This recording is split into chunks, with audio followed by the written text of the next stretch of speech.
Hello everyone, welcome to Study I Q. Study I Q के इस video में मैं आपको पढ़ाऊंगा जो बेस्ट 3 सीरीज है अक्टूबर महीने का भाग 1। आइए वीडियो को शुरू करते हैं। हाल ही में प्राप्त जानकारी के अनुसार ग्लोबल इनोवेशन इंडेक्स में 133 कंट्रीज में हमारी रैंक क्या है। 2015 में जो हमारी रैंक थी वो काफ़ी पीछे थी और हमने काफ़ी इम्प्रूवमेंट जो है इस लिस्ट में दिखाया है, राइट। तो अभी जो हमारी लेटेस्ट रैंक आई है, 2015 में हमारी रैंक थी 81, लेटेस्ट है हमारी अब 2024 में 39।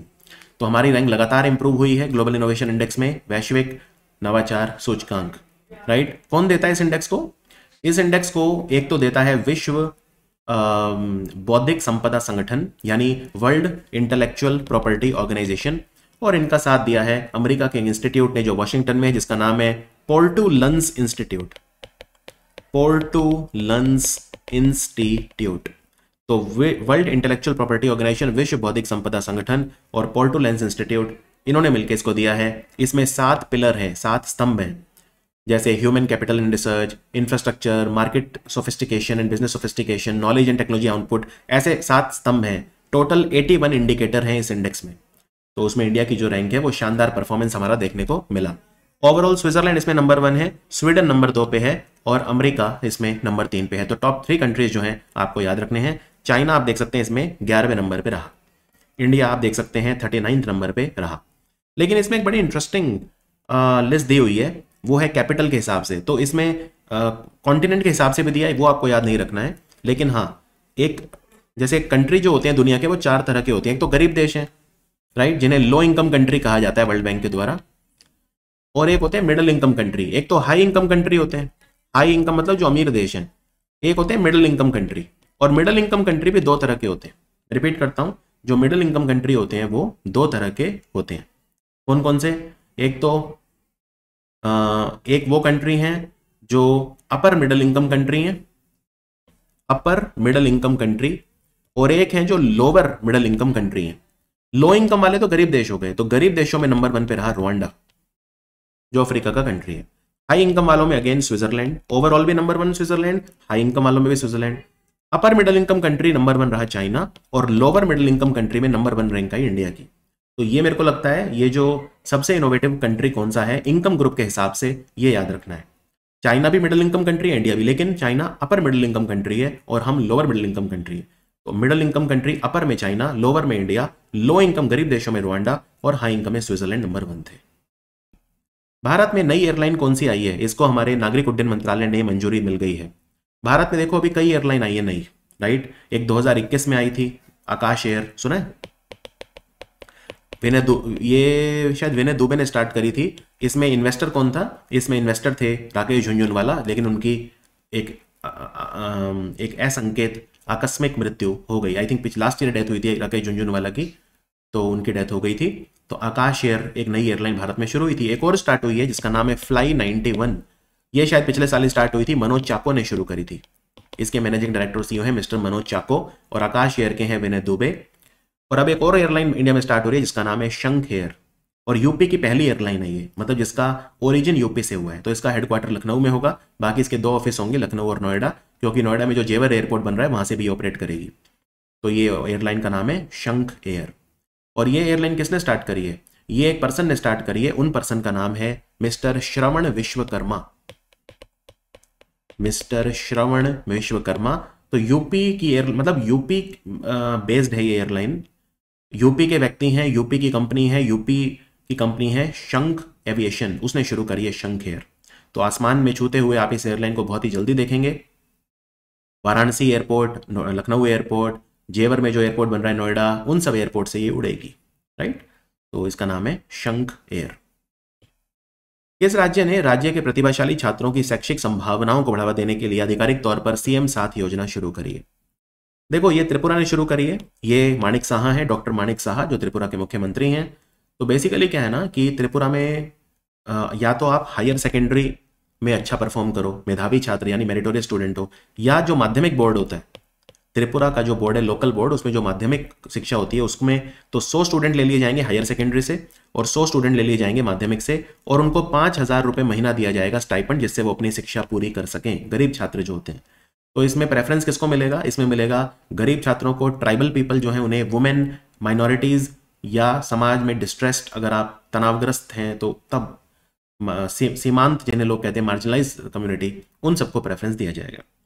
तो CM 7 योजना इसका नाम रखा है। शिक्षा में सुधार होगा और गरीब छात्रों को 100 स्टूडेंट माध्यमिक एग्जामिनेशन से, और जो ये 100 स्टूडेंट होंगे माध्यमिक शिक्षा वाले इनको 2 साल के लिए, और जो 100 स्टूडेंट होंगे माध्यमिक वाले उनको 2 साल के लिए, और जो हायर सेकेंडरी वाले होंगे 100 इनको 3 साल के लिए सपोर्ट सरकार करेगी। 5,000 रुपये महीना इन्हें मंथली स्टाइपेंड दिया जाएगा। इसका नाम है CM 7 योजना, त्रिपुरा की योजना है। और त्रिपुरा में अभी एक त्यौहार भी मनाया गया था, खर्ची पूजा। खर्ची पूजा और गरिया पूजा 2 इंपॉर्टेंट त्यौहार जो है वो त्रिपुरा के होते हैं। और त्रिपुरा में एक स्टेडियम बन रहा है क्रिकेट का, पहली बार कहाँ पे बन रहा है? नरसिंहगढ़। त्रिपुरा में एक शहर है जिसको बोलते हैं नरसिंहगढ़, ये पश्चिम त्रिपुरा जिले में आता है, यानी वेस्ट त्रिपुरा डिस्ट्रिक्ट में आता है। यहाँ पे पहला इंटरनेशनल क्रिकेट स्टेडियम त्रिपुरा का बन रहा है। भारत को ग्लोब नेटवर्क की 15 सदस्यीय संचालन समिति के लिए चुना गया। इसमें से कौन सा हमारा केंद्रीय मंत्रालय है जो भारत की भागीदारी का समन्वय करने वाले केंद्रीय प्राधिकरण के रूप में काम कर रहा है? बहुत अच्छा सवाल है और काफी डिटेल्ड क्वेश्चन है ये। इससे पहले आपको ये समझना होगा ये ग्लोब नेटवर्क होता क्या है। देखो, ग्लोब नेटवर्क एक अंतरराष्ट्रीय संगठन है, राइट। मैं आपको ग्लोब की फुल फॉर्म दिखाता हूं, ये आप स्क्रीन पे देख सकते हैं। Global operational network of anti corruption law enforcement authorities. G20 countries ने मिलकर इसको बनाया था। कब बनाया था? 3 जून 2021 को। भ्रष्टाचार के खिलाफ सारे कंट्रीज जो है मिलकर काम करें।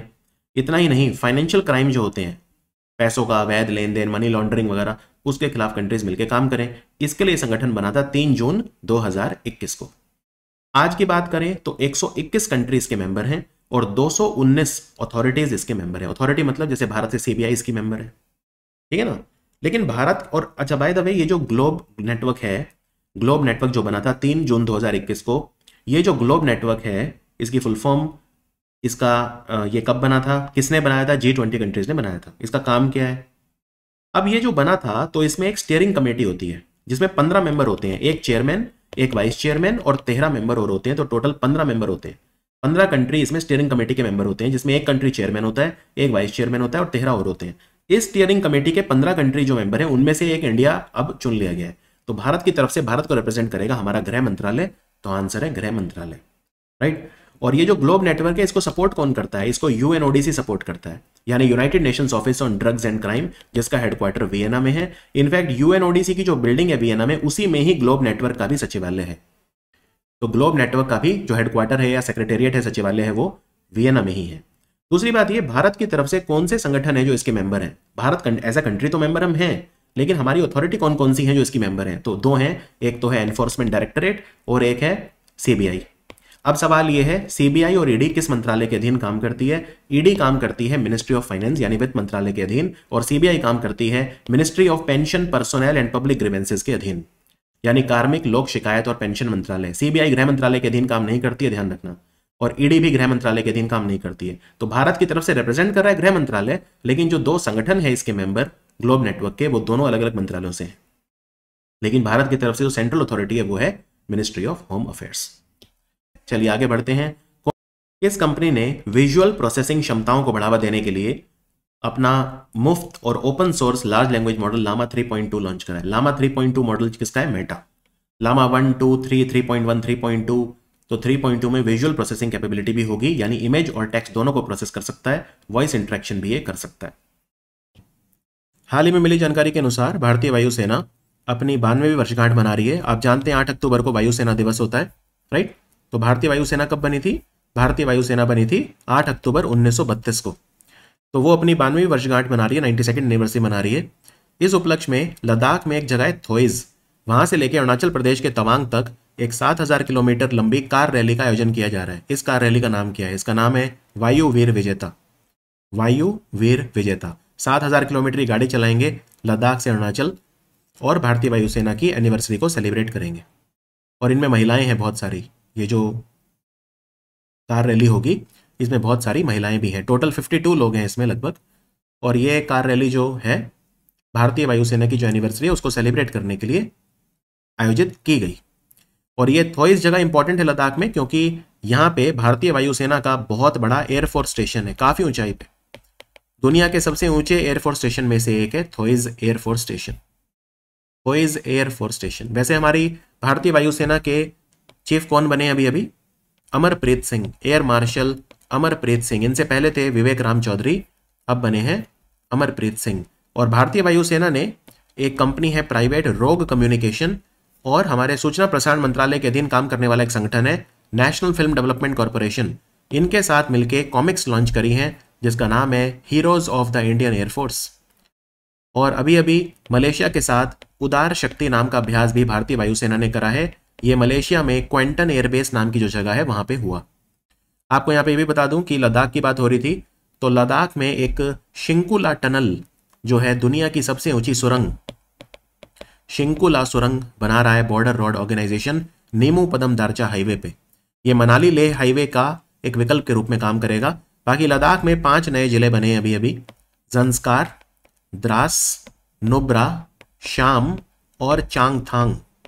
और पहले लद्दाख में सिर्फ 2 जिले थे, लेह और कारगिल, तो अब 7 जिले हो गए हैं लद्दाख यूनियन टेरिटरी में। 7 जिले हो गए हैं लद्दाख यूनियन टेरिटरी में। और लद्दाख में हमारी आर्मी ने पर्वत प्रहार नाम का एक एक्सरसाइज भी अभी अभी करा है। और लद्दाख में एशिया का सबसे बड़ा जो टेलीस्कोप है वो लगाया गया है किस गांव में, हेनले नाम के गांव में। और इस टेलीस्कोप का नाम है शेरेनकोव, CHERENKOV, शेरेनकोव। इसको भाभा एटॉमिक रिसर्च सेंटर ने तैयार करा है। पर्यटन मंत्रालय ने सर्वश्रेष्ठ पर्यटन गांव प्रतियोगिता करवाई, उसमें विजेताओं की घोषणा करी है। इसमें से प्रतियोगिता में कौन सी श्रेणियों में से एक नहीं है।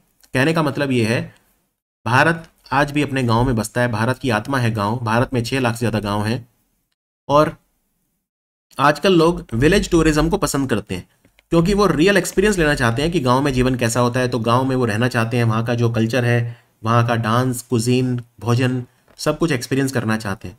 तो विलेज टूरिज्म, इसी को ध्यान में रखते हुए 2023 में पहली बार ये अवार्ड्स हुए थे। बेस्ट टूरिज्म विलेजेस कौन से हैं, इस बार प्रॉपर कैटेगरी बनाई गई हैं। इनमें से एडवेंचर टूरिज्म यानी साहसिक पर्यटन है, रेस्पॉन्सिबल टूरिज्म है, जिम्मेदार पर्यटन, एग्री टूरिज्म है, कृषि पर्यटन, लेकिन चिकित्सा पर्यटन इनमें से नहीं है, इन कैटेगरी में से नहीं है। मेडिकल टूरिज्म बहुत बड़ा टूरिज्म होता है, भारत में बहुत सारे लोग आते हैं बाहर से अपना इलाज कराने, लेकिन इन बेस्ट विलेजेस में ये कैटेगरी नहीं है। तो कौन कौन सी कैटेगरी है मैं आपको दिखा देता हूं, उनमें विनर्स कौन है वो भी बता देता हूं।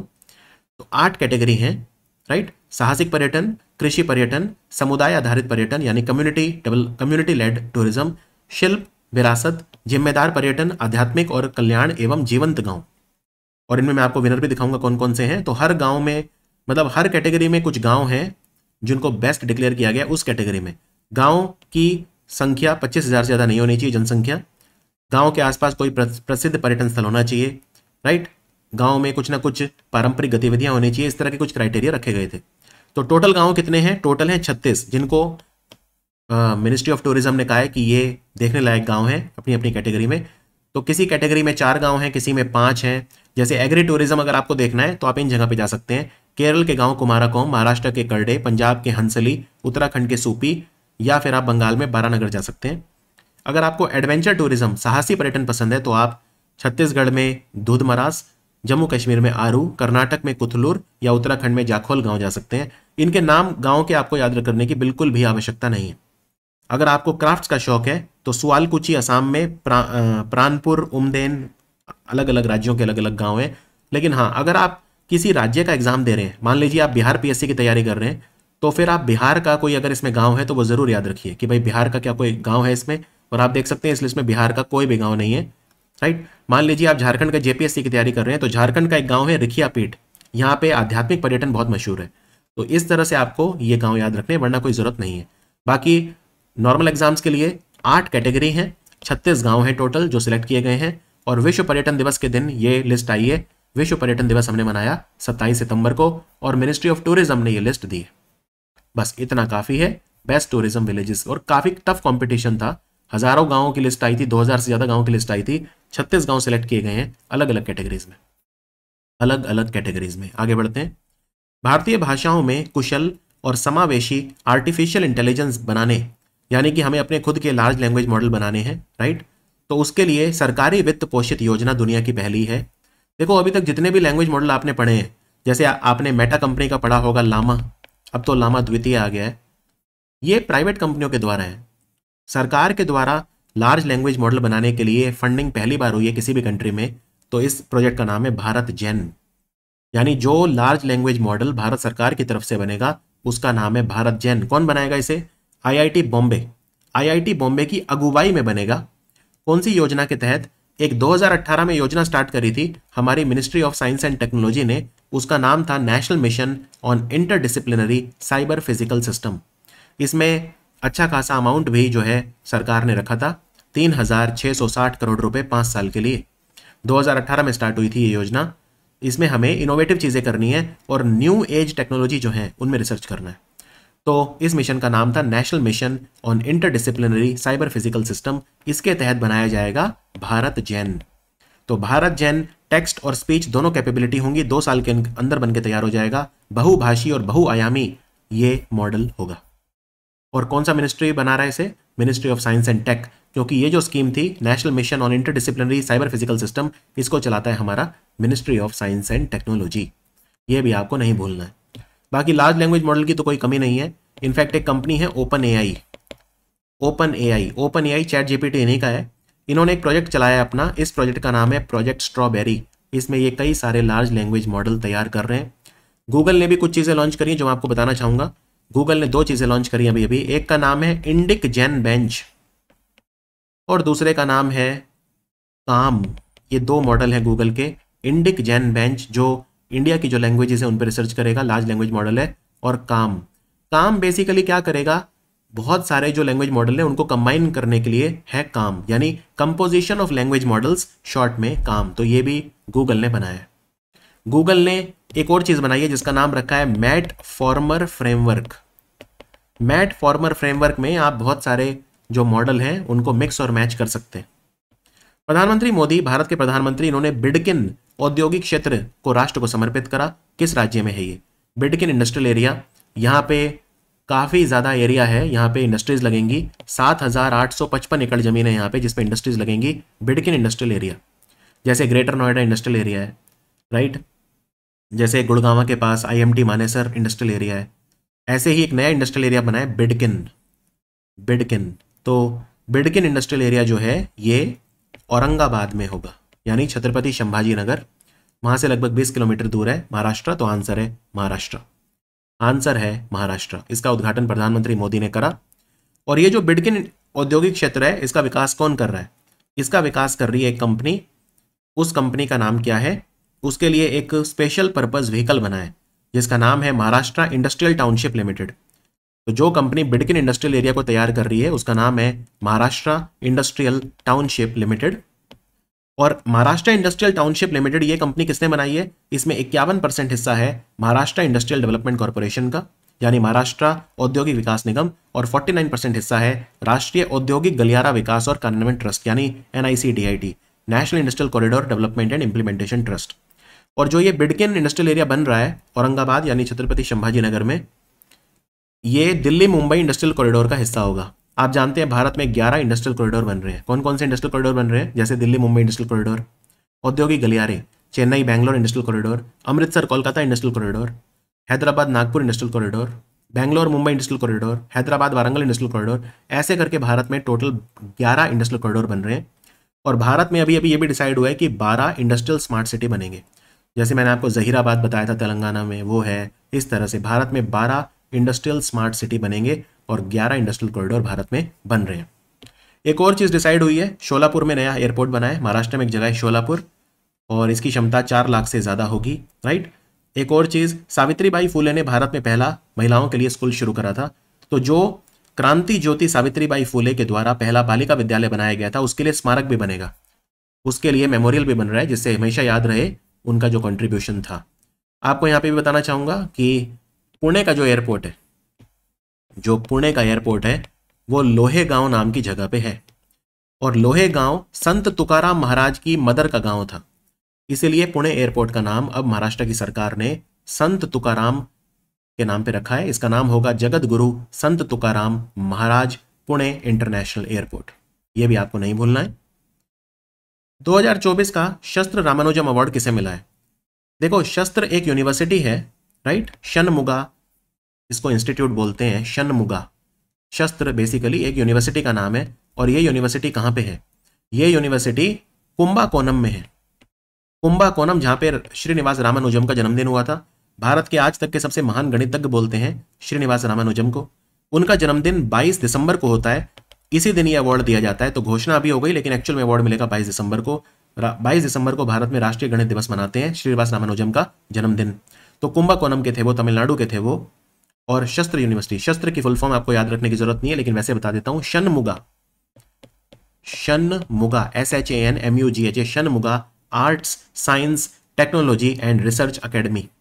तो इस इंस्टीट्यूट ने शस्त्र रामानुजम अवार्ड स्टार्ट किया था 2005 में। इसमें $10,000 का कैश अवार्ड मिलता है, और ये उन गणितज्ञों को मिलता है जिनकी उम्र 32 साल से कम है, यंग मैथमेटिशियंस को मिलता है। ये अलेक्जेंडर डन को मिला है, जो कि अमेरिका के जाने माने गणितज्ञ हैं। शस्त्र रामानुजम अवार्ड मिला है अलेक्जेंडर डन को, अलेक्जेंडर डन को ये मिला है। समझ में आया? Very very important question. अभी अभी जो पीरियोडिक लेबर फोर्स सर्वे यानी आवधिक श्रम बल सर्वेक्षण की एनुअल रिपोर्ट आई है जुलाई 2023 से जून 2024 तक, पूरे एक साल की। तो उसके मुताबिक भारत में सबसे ज्यादा बेरोजगारी दर युवाओं में, 15 से 29 साल वर्ष के जो युवा होते हैं, सबसे ज्यादा बेरोजगारी दर कहां पे है? तो वो आप ये टेबल देख सकते हैं, लक्षद्वीप में है। लक्षद्वीप में बेरोजगारी दर है 36.2%, 36.2%। दूसरे नंबर पे अंडमान निकोबार में है 33.6%। तीसरे नंबर पे केरल में है। तो राज्यों की बात करें तो केरल नंबर 1 है बेरोजगारी दर के मामले में, फिर नागालैंड, फिर मणिपुर, फिर लद्दाख, फिर अरुणाचल, फिर गोवा, फिर पंजाब और फिर आंध्रा। तो टॉप 3 याद रखिए, लक्षद्वीप, अंडमान निकोबार और केरल। और पूरे इंडिया में 10.2% है औसतन बेरोजगारी दर, और आप देख सकते हैं कि लक्षद्वीप में 3 गुना से भी ज्यादा है।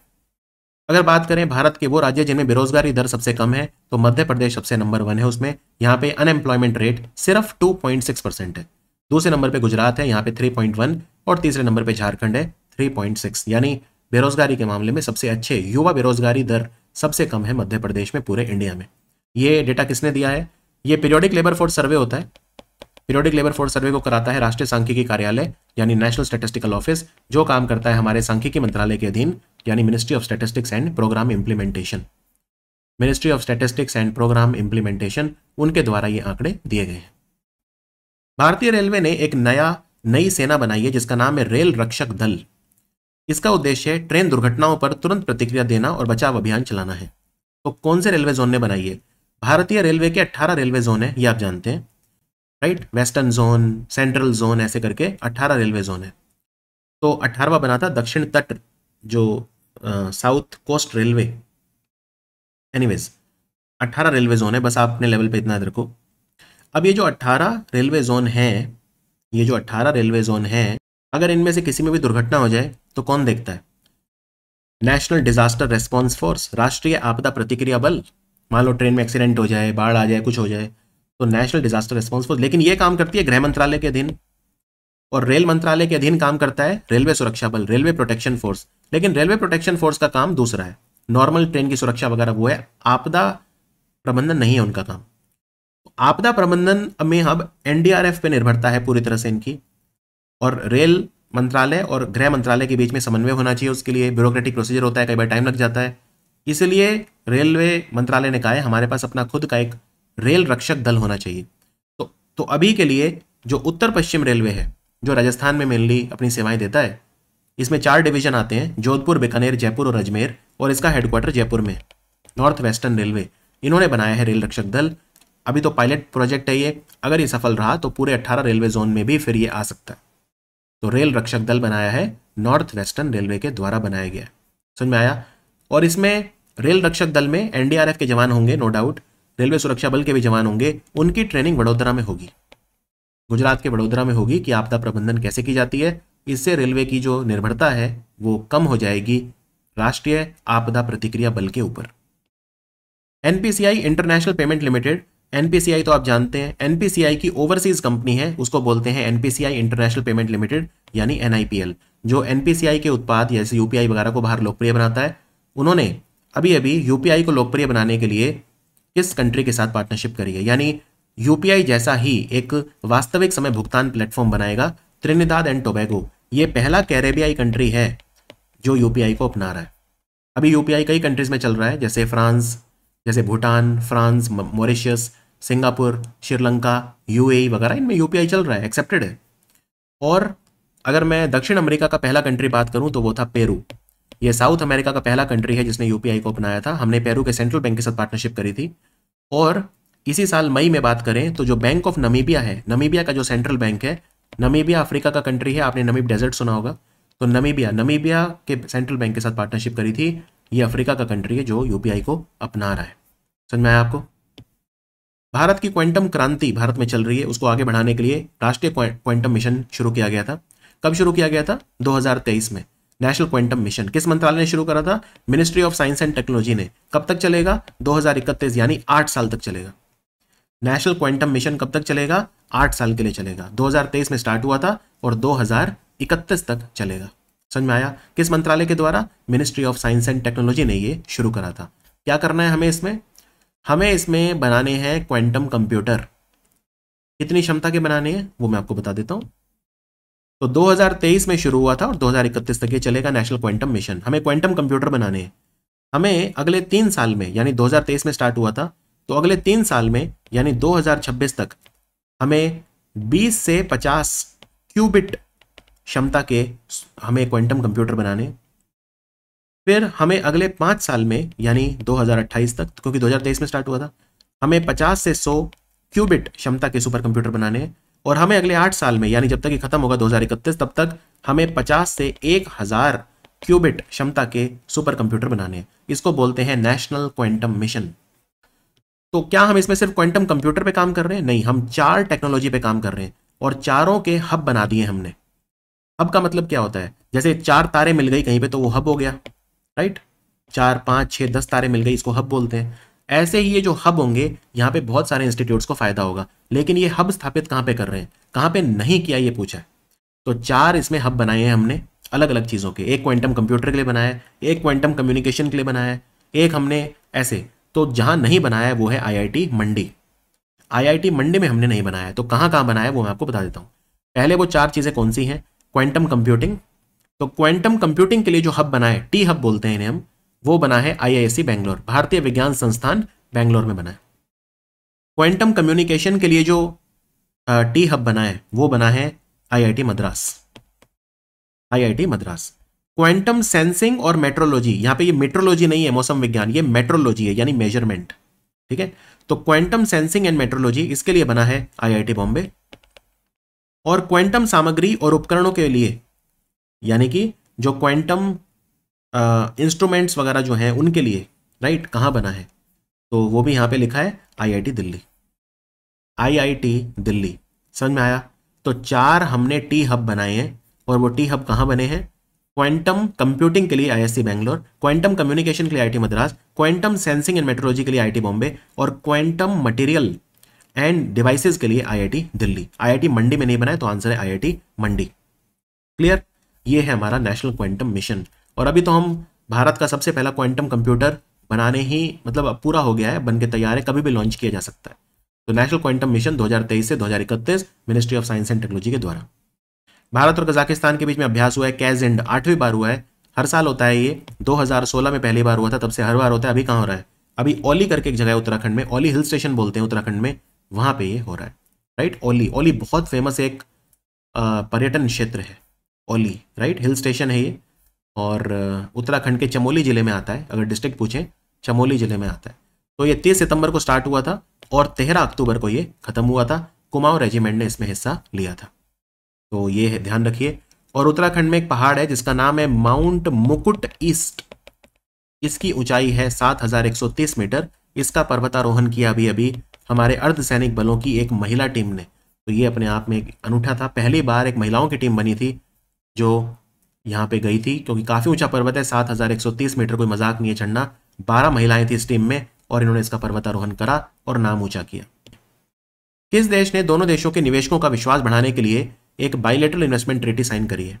ये हमने उज्बेकिस्तान के साथ करी है। भारत उज्बेकिस्तान में और उज्बेकिस्तान भारत में निवेश करना चाहता है, लेकिन पारदर्शिता होनी चाहिए, विश्वास होना चाहिए। इस सब के लिए बायलैटरल इन्वेस्टमेंट ट्रीटी होगी। उज्बेकिस्तान में अगला चेस ओलंपियाड होगा 2026 में। अभी बुदापेस्ट में हुआ था, भारत ने जीत लिया, मैन वुमेन दोनों में गोल्ड मेडल। और उज्बेकिस्तान की में एक शहर है समरकंद, यहाँ पे यूनेस्को के जनरल असेंबली की बैठक होगी अगले साल 2025 में। किस मंत्रालय ने कुशल जल प्रबंधन को बढ़ावा देने के उद्देश्य से अपने पहले 100 दिनों के भीतर जल ही अमृत योजना शुरू करी है? जल ही अमृत योजना ये अमृत द्वितीय के तहत की गई है। अमृत द्वितीय क्या है? Atal mission for rejuvenation and urban transformation. 9 साल हो गए इस योजना को। अमृत योजना 2015 में स्टार्ट की गई थी और अमृत द्वितीय आई फिर 1 अक्टूबर 2021 को, यानी 2021-22 में शुरू हुई थी अमृत द्वितीय और ये चलेगी 2025-26 तक। इसमें हमें 4700 शहर ऐसे हैं जिनको वाटर सिक्योर बनाना है, यानी वहाँ पे पानी की कमी नहीं होनी चाहिए। तो अमृत द्वितीय के तहत जल ही अमृत अभियान लॉन्च किया गया है। आवास और शहरी मामलों के मंत्रालय के द्वारा ये योजना शुरू की गई है, जल ही अमृत। इसमें हमें क्या करना है? देखो, पानी की कमी को हम कैसे रोक सकते हैं, ये बताइए। पानी की कमी को हम कैसे रोक सकते हैं? तो सबसे पहले तो पानी का अच्छे से सीवेज ट्रीटमेंट प्लांट लगाओ। सीवेज ट्रीटमेंट, गंदा पानी जो है उसे ट्रीट करो। फिर वो जो पानी बनता है उससे अच्छा पानी जो है, कोशिश ये करो कि सीवेज ट्रीटमेंट प्लांट के बाद पानी को ड्रिंकेबल क्वालिटी का बना दो, पीने योग्य बना दो। पर पीने योग्य नहीं भी बन पाता तो भी आप उस पानी को और चीज़ों में यूज़ करो, यानी जल का प्रबंधन अच्छे से करो। तो जो विभिन्न अर्बन लोकल बॉडीज़ हैं, हम उनके बीच में कॉम्पिटिशन करवाएंगे कि उनकी सीवेज ट्रीटमेंट प्लांट जो है उनकी कैपेसिटी कितनी है और उसके बेस पे उन्हें हम रेटिंग देंगे। तो यहाँ पे देखिए, group 1, group 2, group 3, group 4, group 5। Group 1 में वो अर्बन लोकल बॉडी होंगे, यानी नगर पालिका, नगर निगम वगैरह, जहाँ पे सीवेज ट्रीटमेंट प्लांट की जो कैपेसिटी है 5 मिलियन लीटर पर डे से कम है, यानी 50 लाख लीटर पर डे से कम है। ग्रुप 2 में 5 से 10 मिलियन लीटर पर डे के बीच में, ग्रुप 3 में 10 से 50, ग्रुप 4 में 50 से 100 और ग्रुप 5 में बहुत बड़े नगर निगम जिनकी जो डेली कैपेसिटी है सीवेज ट्रीटमेंट प्लांट की वो 100 मिलियन लीटर पर डे से ज़्यादा है। और हम उनको रेटिंग देंगे 3 स्टार, 4 स्टार या 5 स्टार, अगर आप अच्छा परफॉर्म कर रहे हैं, और फिर उन्हें पैसा भी उसी हिसाब से मिलेगा। अगर मान लो कोई ग्रुप 5 में है और बहुत अच्छा रेटिंग मिला उसे 5 स्टार, तो 8 करोड़ रुपए का इंसेंटिव दिया जाएगा। तो हर नगर निगम आपस में एक दूसरे से compete करेगा और हम उनको इंसेंटिवाइज करेंगे, उनको पैसा देंगे जिससे वो best quality used treated water का मतलब जनरेट करें। यूज्ड ट्रीटेड वाटर, जो ट्रीटेड वाटर है, सीवेज ट्रीटमेंट प्लांट में क्या हो रहा है, हम वाटर को ट्रीट कर रहे हैं, उसका बेस्ट यूज़ करें, सीवेज ट्रीटमेंट प्लांट की क्षमता बढ़ाए और अच्छा काम करे। तो ये काम हमें करना है जल ही अमृत में, और जल ही अमृत में ये अमृत द्वितीय के तहत ये लॉन्च की गई है। अमृत द्वितीय, AMRUT 2 ministry of housing urban affair की योजना है। तो इसका आंसर है ministry of housing and urban affairs. और ministry of housing urban affair के बारे में आपको बता दूं, इन्होंने प्रधानमंत्री आवास योजना शहरी भी चलाई है, यानी प्रधानमंत्री आवास योजना अर्बन। इसमें द्वितीय, ये भी द्वितीय हो गई, दूसरी बार शुरू हो गई। इस योजना को भी 9 साल पूरे हो गए बाय द वे। और इसमें हमारा टारगेट है द्वितीय में कि हमें 1 करोड़ घर बनाने हैं। एक है प्रधानमंत्री आवास योजना ग्रामीण, जिसे चलाता है रूरल डेवलपमेंट मिनिस्ट्री, ग्रामीण विकास मंत्रालय, उसमें हमें, वो भी द्वितीय स्टार्ट हुई है, उसमें द्वितीय में हमें 2 करोड़ घर बनाने हैं। तो प्रधानमंत्री आवास योजना अर्बन द्वितीय, उसमें 1 करोड़, और प्रधानमंत्री आवास योजना ग्रामीण द्वितीय, उसमें 2 करोड़। और प्रधानमंत्री आवास योजना के तहत आवास सखी नाम का ऐप भी अभी लॉन्च किया गया। आवास सखी शिवराज सिंह चौहान ने लॉन्च करा है, जो हमारे मिनिस्टर हैं एग्रीकल्चर के भी और रूरल डेवलपमेंट के भी। हाल ही में बंदरगाह, जहाजरानी और जलमार्ग मंत्रालय ने देश में क्रूज पर्यटन को बढ़ावा देने के उद्देश्य से क्रूज भारत मिशन शुरू करा है। क्रूज भारत मिशन कब तक लागू किया जाएगा? तो भारत में हमें क्रूज जो है वो बढ़ाने, ऑलरेडी बहुत बड़ी बड़ी कंपनियां हैं, कॉर्डेलिया क्रूज आपने सुना होगा, अंगारा क्रूज है, बड़ी बड़ी क्रूज की कंपनियां भारत में आ चुकी हैं। तो क्रूज भारत मिशन 2029 तक चलेगा, 2029 तक चलेगा। और ये कौन चला रहा है? Ministry of port, shipping and waterway, यानी बंदरगाह, जहाजरानी और जलमार्ग मंत्रालय, जलमार्ग मंत्रालय। और ये जो मिशन लॉन्च हुआ कहाँ से हुआ?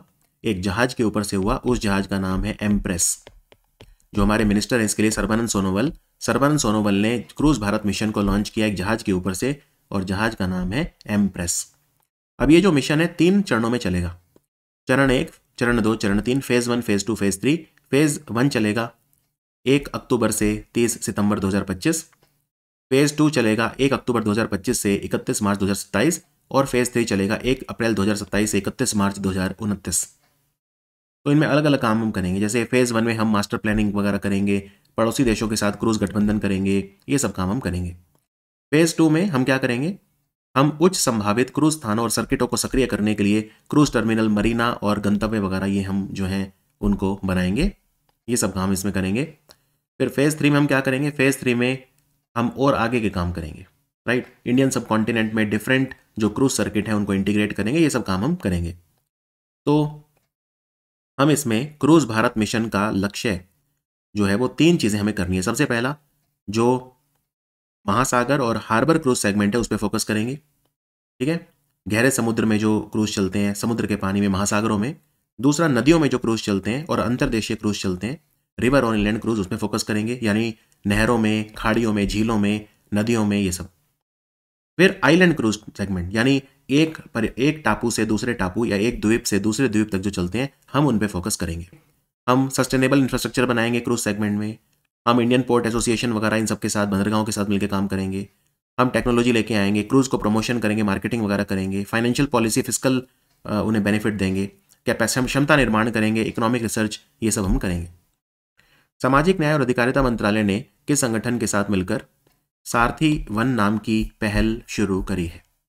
सारथी वन, तो सारथी वन इन्होंने नालसा के साथ मिलकर करी है, नेशनल लीगल सर्विसेज अथॉरिटी। ये क्या है? इसमें बेसिकली सरकार के जो विभिन्न एक्ट्स हैं, अधिनियम है, रूल है, स्कीम है, उनके बारे में लोगों को अवेयर हमें करना है। तो department of social justice empowerment NALSA के साथ मिलकर काम करेगा, और नालसा का काम ये होता है कि गरीब लोगों को फ्री वकील देना, फ्री कानूनी सलाह देना, ये काम नालसा का होता है। तो सारथी वन में हम एग्जैक्टली क्या करेंगे? इसमें हम एससी, ओबीसी, वरिष्ठ नागरिक, ट्रांसजेंडर, शराब और मादक द्रव्यों के सेवन के शिकार, भीख मांगने वाले व्यक्ति, विमुक्त और खाना बदोश जनजातियां, यानी जो डीनोटिफाइड और नोमैडिक ट्राइब्स होते हैं, और अन्य वंचित समुदाय जो समाज के हैं, उनको सशक्त बनाएंगे, उनको कानूनी सहायता देंगे, लोगों को जागरूक करेंगे, उनके लिए शिविर का आयोजन करेंगे, उनको कानून की नॉलेज देंगे, ये सब काम हम करेंगे, लीगल असिस्टेंस देंगे हम उन्हें। तो ये सब काम हम उसमें करेंगे। Is that clear? महाराष्ट्र के नागपुर में ऑक्सीजन बर्ड पार्क बना है, इसको अमृत महोत्सव पार्क भी कहा जा रहा है, ऑक्सीजन बर्ड पार्क। तो इस पार्क को किसके द्वारा बनाया गया? इस पार्क को national highway authority of India, भारतीय राष्ट्रीय राजमार्ग प्राधिकरण के द्वारा बनाया गया। नितिन गडकरी ने इसका उद्घाटन करा है। नेशनल हाईवे, नागपुर से हैदराबाद तक जो हाईवे है, यानी NH-44, उस पर ये बना है नागपुर में। काफ़ी बड़ा है ये, मतलब 8 हेक्टेयर ज़मीन पे है ये, और इसमें बहुत सारे पक्षी हैं, बहुत सारी ग्रीनरी है इसमें, काफ़ी दुर्लभ इसमें पौधे, काफ़ी दुर्लभ इसमें पक्षी, ये सब रखे जाएंगे। तो मेनली तो ये पक्षियों के लिए है ऑक्सीजन बर्ड पार्क, राइट। बहुत ही दुर्लभ पौधे लगाए गए हैं यहाँ पे, बायोडाइवर्सिटी काफ़ी अच्छी होगी यहाँ पे। तो ये सब चीज़ें आपको ध्यान रखनी है, ये इसमें की गई हैं। बाकी महाराष्ट्र में जो पुणे एयरपोर्ट है, उसका नाम जगत गुरु संत तुकाराम महाराज पुणे इंटरनेशनल एयरपोर्ट रखा जाएगा, तुकाराम महाराज, संत तुकाराम जी के नाम पे। और अभी महाराष्ट्र ने $500 मिलियन का लोन भी लिया है एशियन डेवलपमेंट बैंक से, वहाँ पे हेल्थ केयर को इम्प्रूव करने के लिए। एशियन डेवलपमेंट बैंक का 69वां मेंबर बना है अभी इजराइल, 69वां मेंबर बना है अभी इजराइल। और न्यू डेवलपमेंट बैंक का लेटेस्ट मेंबर बना है अल्जीरिया। 70वें राष्ट्रीय फिल्म समारोह जो होगा, उसमें दादा साहेब फाल्के अवार्ड किसे मिलेगा? दादा साहेब फाल्के अवार्ड मिलेगा लेजेंडरी एक्टर मिथुन चक्रवर्ती को। तो आंसर है मिथुन चक्रवर्ती। इनकी पहली फिल्म 1976 में आई थी, जिसका नाम था मृग्या। ये 54th रेसिपिएंट होंगे दादा साहेब फाल्के अवार्ड के। भारत में जो पहली फिल्म बनी थी राजा हरिश्चंद्र, वो उसके डायरेक्टर थे दादा साहेब फाल्के। दादा साहेब फाल्के बहुत लेजेंडरी पर्सन है। तो ये award 70th national film award में मिथुन चक्रवर्ती को मिलेगा। मिथुन चक्रवर्ती को पद्म भूषण भी मिला था 2024 में, और 3 बार नेशनल अवार्ड ये जीत चुके हैं, 3 बार नेशनल अवार्ड जीत चुके हैं। दादा साहेब फाल्के अवार्ड 1969 में स्टार्ट किया गया था, और मिनिस्ट्री ऑफ इंफॉर्मेशन ब्रॉडकास्टिंग के द्वारा दिया जाता है। तो ये सबसे ऊंचा सम्मान कहा जाता है। इसमें स्वर्ण कमल मिलता है, गोल्डन लोटस, एक शॉल मिलती है, और इसमें 10 लाख रुपए का कैश अवार्ड भी मिलता है। दादा साहेब फाल्के को हम फादर ऑफ इंडियन सिनेमा भी बोलते हैं, फादर ऑफ इंडियन सिनेमा भी बोलते हैं। सशस्त्र बल चिकित्सा सेवा की डायरेक्टर जनरल यानी महानिदेशक का पदभार संभालने वाली भारत की पहली महिला अधिकारी बनी है। क्या नाम है इनका? इनका नाम है vice admiral Arti Sarin. Very important question. तो जो भी मेडिकल रिलेटेड चीजें होती हैं वो देखता है director general armed forces medical service, armed forces medical service. तो आर्म्ड फोर्सेज मेडिकल सर्विस किसको वो करती है? कैटर। ये आर्मी, नेवी, एयरफोर्स सबको करती है। मिनिस्ट्री ऑफ डिफेंस के अंडर काम करती है, 1948 में बनी थी। और ये इंटर सर्विसेज ऑर्गेनाइजेशन है, यानी आर्मी, नेवी, एयरफोर्स तीनों को मेडिकल सेवाएं प्रदान करती है। तो उसमें सशस्त्र बल चिकित्सा सेवा आर्म्ड फोर्सेज मेडिकल सर्विस में डायरेक्टर जनरल बनने वाली पहली महिला बनी है आरती सरीन। 300वां टेस्ट विकेट लेने का ऐतिहासिक मील का पत्थर हासिल करने वाला पहला भारतीय बाएं हाथ का स्पिनर कौन बना? तो ये हैं रविंद्र जडेजा। ये हैं रविंद्र जडेजा। अभी इंडिया ने बांग्लादेश को हराया था, ग्रीन पार्क स्टेडियम कानपुर में मैच हुआ था 7 विकेट से। उसमें रविंद्र जडेजा ने 300 विकेट लिए टेस्ट मैचेस में। ये पहले इंडियन लेफ्ट आर्म स्पिनर हैं जिन्होंने 300 विकेट लिए हैं। ये मुकाबला ग्रीन पार्क स्टेडियम कानपुर में हुआ था। इनका 300वां शिकार कौन था? बांग्लादेश के खिलाड़ी Khalid Ahmed. Khalid Ahmed, is that clear? हमारा जो खाद्य प्रसंस्करण मंत्रालय है, ministry of food processing industries, जिसे बोलते हैं खाद्य प्रसंस्करण उद्योग मंत्रालय, उन्होंने द्विवार्षिक विशाल खाद्य कार्यक्रम का आयोजन किया जिसका नाम है वर्ल्ड फूड इंडिया। तो वर्ल्ड फूड इंडिया इवेंट हुआ था 19 से 22 सितंबर तक भारत मंडपम प्रगति मैदान नई दिल्ली में। आपको यह बताना है इस बार जो ये हुआ था, ये जो इवेंट हुआ था वर्ल्ड फूड इंडिया, तीसरी बार हुआ था। इसमें पार्टनर कंट्री कौन सा था? भागीदार देश जो है वो कौन सा था? तो पार्टनर कंट्री जो इसमें था वो था जापान। तो आंसर है ऑप्शन बी। और अगर पूछें फोकस कंट्री कौन सा था, तो आंसर आपका चेंज हो जाएगा। एक्चुअली फोकस कंट्री 2 थे, एक तो ईरान और एक वियतनाम। तो एग्जाम में देखना कि फोकस कंट्री पूछ रहे हैं या पार्टनर कंट्री पूछ रहे हैं। केंद्रीय मंत्रिमंडल ने राष्ट्रीय खाद्य तेल मिशन तिलहन जो है उसको मंजूरी दी, जो घरेलू तिलहन उत्पादन को बढ़ावा देने के उद्देश्य से ऐतिहासिक पहल है। यह 2024-25 से लेकर कब तक लागू किया जाएगा? Very very important question. तो ये 2030-31 तक लागू होगा, यानी 2024-25 से 2030-31 तक, यानी 7 साल के लिए ये मिशन चलेगा। इसमें सरकार खर्चा करेगी 10,103 करोड़ रुपए और ये 7 साल तक चलेगा, 7 ईयर पीरियड तक ये चलेगा। तो इसी के तहत एक पोर्टल भी बनेगा जिसका नाम है साथी पोर्टल। साथी पोर्टल, जिससे ये इंश्योर किया जाएगा कि क्वालिटी सीड्स डिस्ट्रीब्यूट किए जा सकें। क्वालिटी सीड जो है मैं आपको दिखा देता हूं। पहले साथी पोर्टल की फुल फॉर्म क्या है? Seed authentication, traceability and holistic inventory portal, यानी साथी पोर्टल।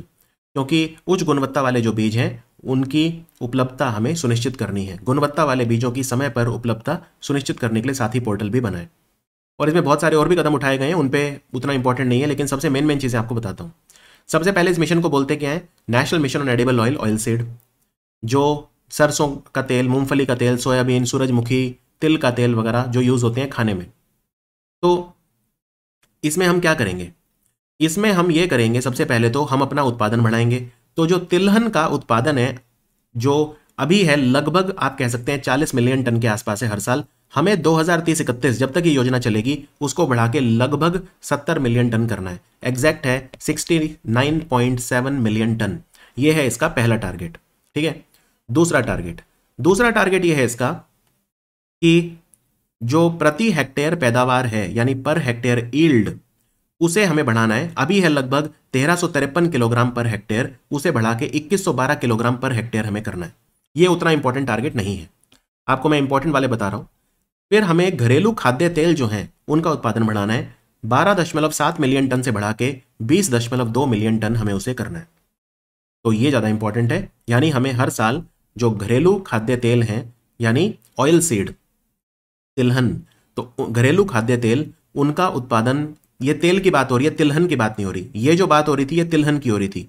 ये हमें जो 70 मिलियन टन करना है ये तिलहन, जैसे सरसों की बात करें तो सरसों से तेल निकलता है, तो सरसों हो गया तिलहन और सरसों का तेल हो गया तेल।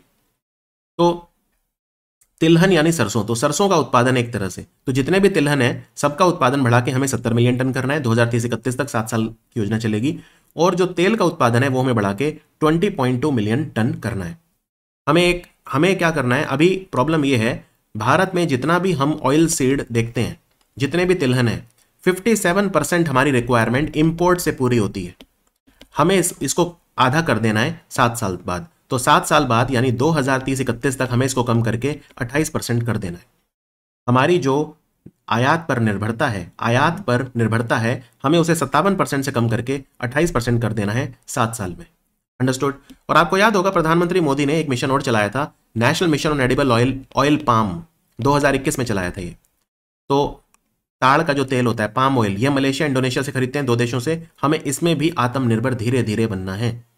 तो 2 मिशन चल रहे हैं, national mission on edible oil, oil seed, और national mission on edible oil, oil palm. दोनों को चलाता है कौन सा मंत्रालय? मिनिस्ट्री ऑफ एग्रीकल्चर, यानी हमारा कृषि और किसान कल्याण मंत्रालय, ministry of agriculture and farmer welfare. अब देखिए 2 मिशन चल रहे हैं, कौन कौन से, NMEO ऑयल सीड और NMEO ऑयल पाम।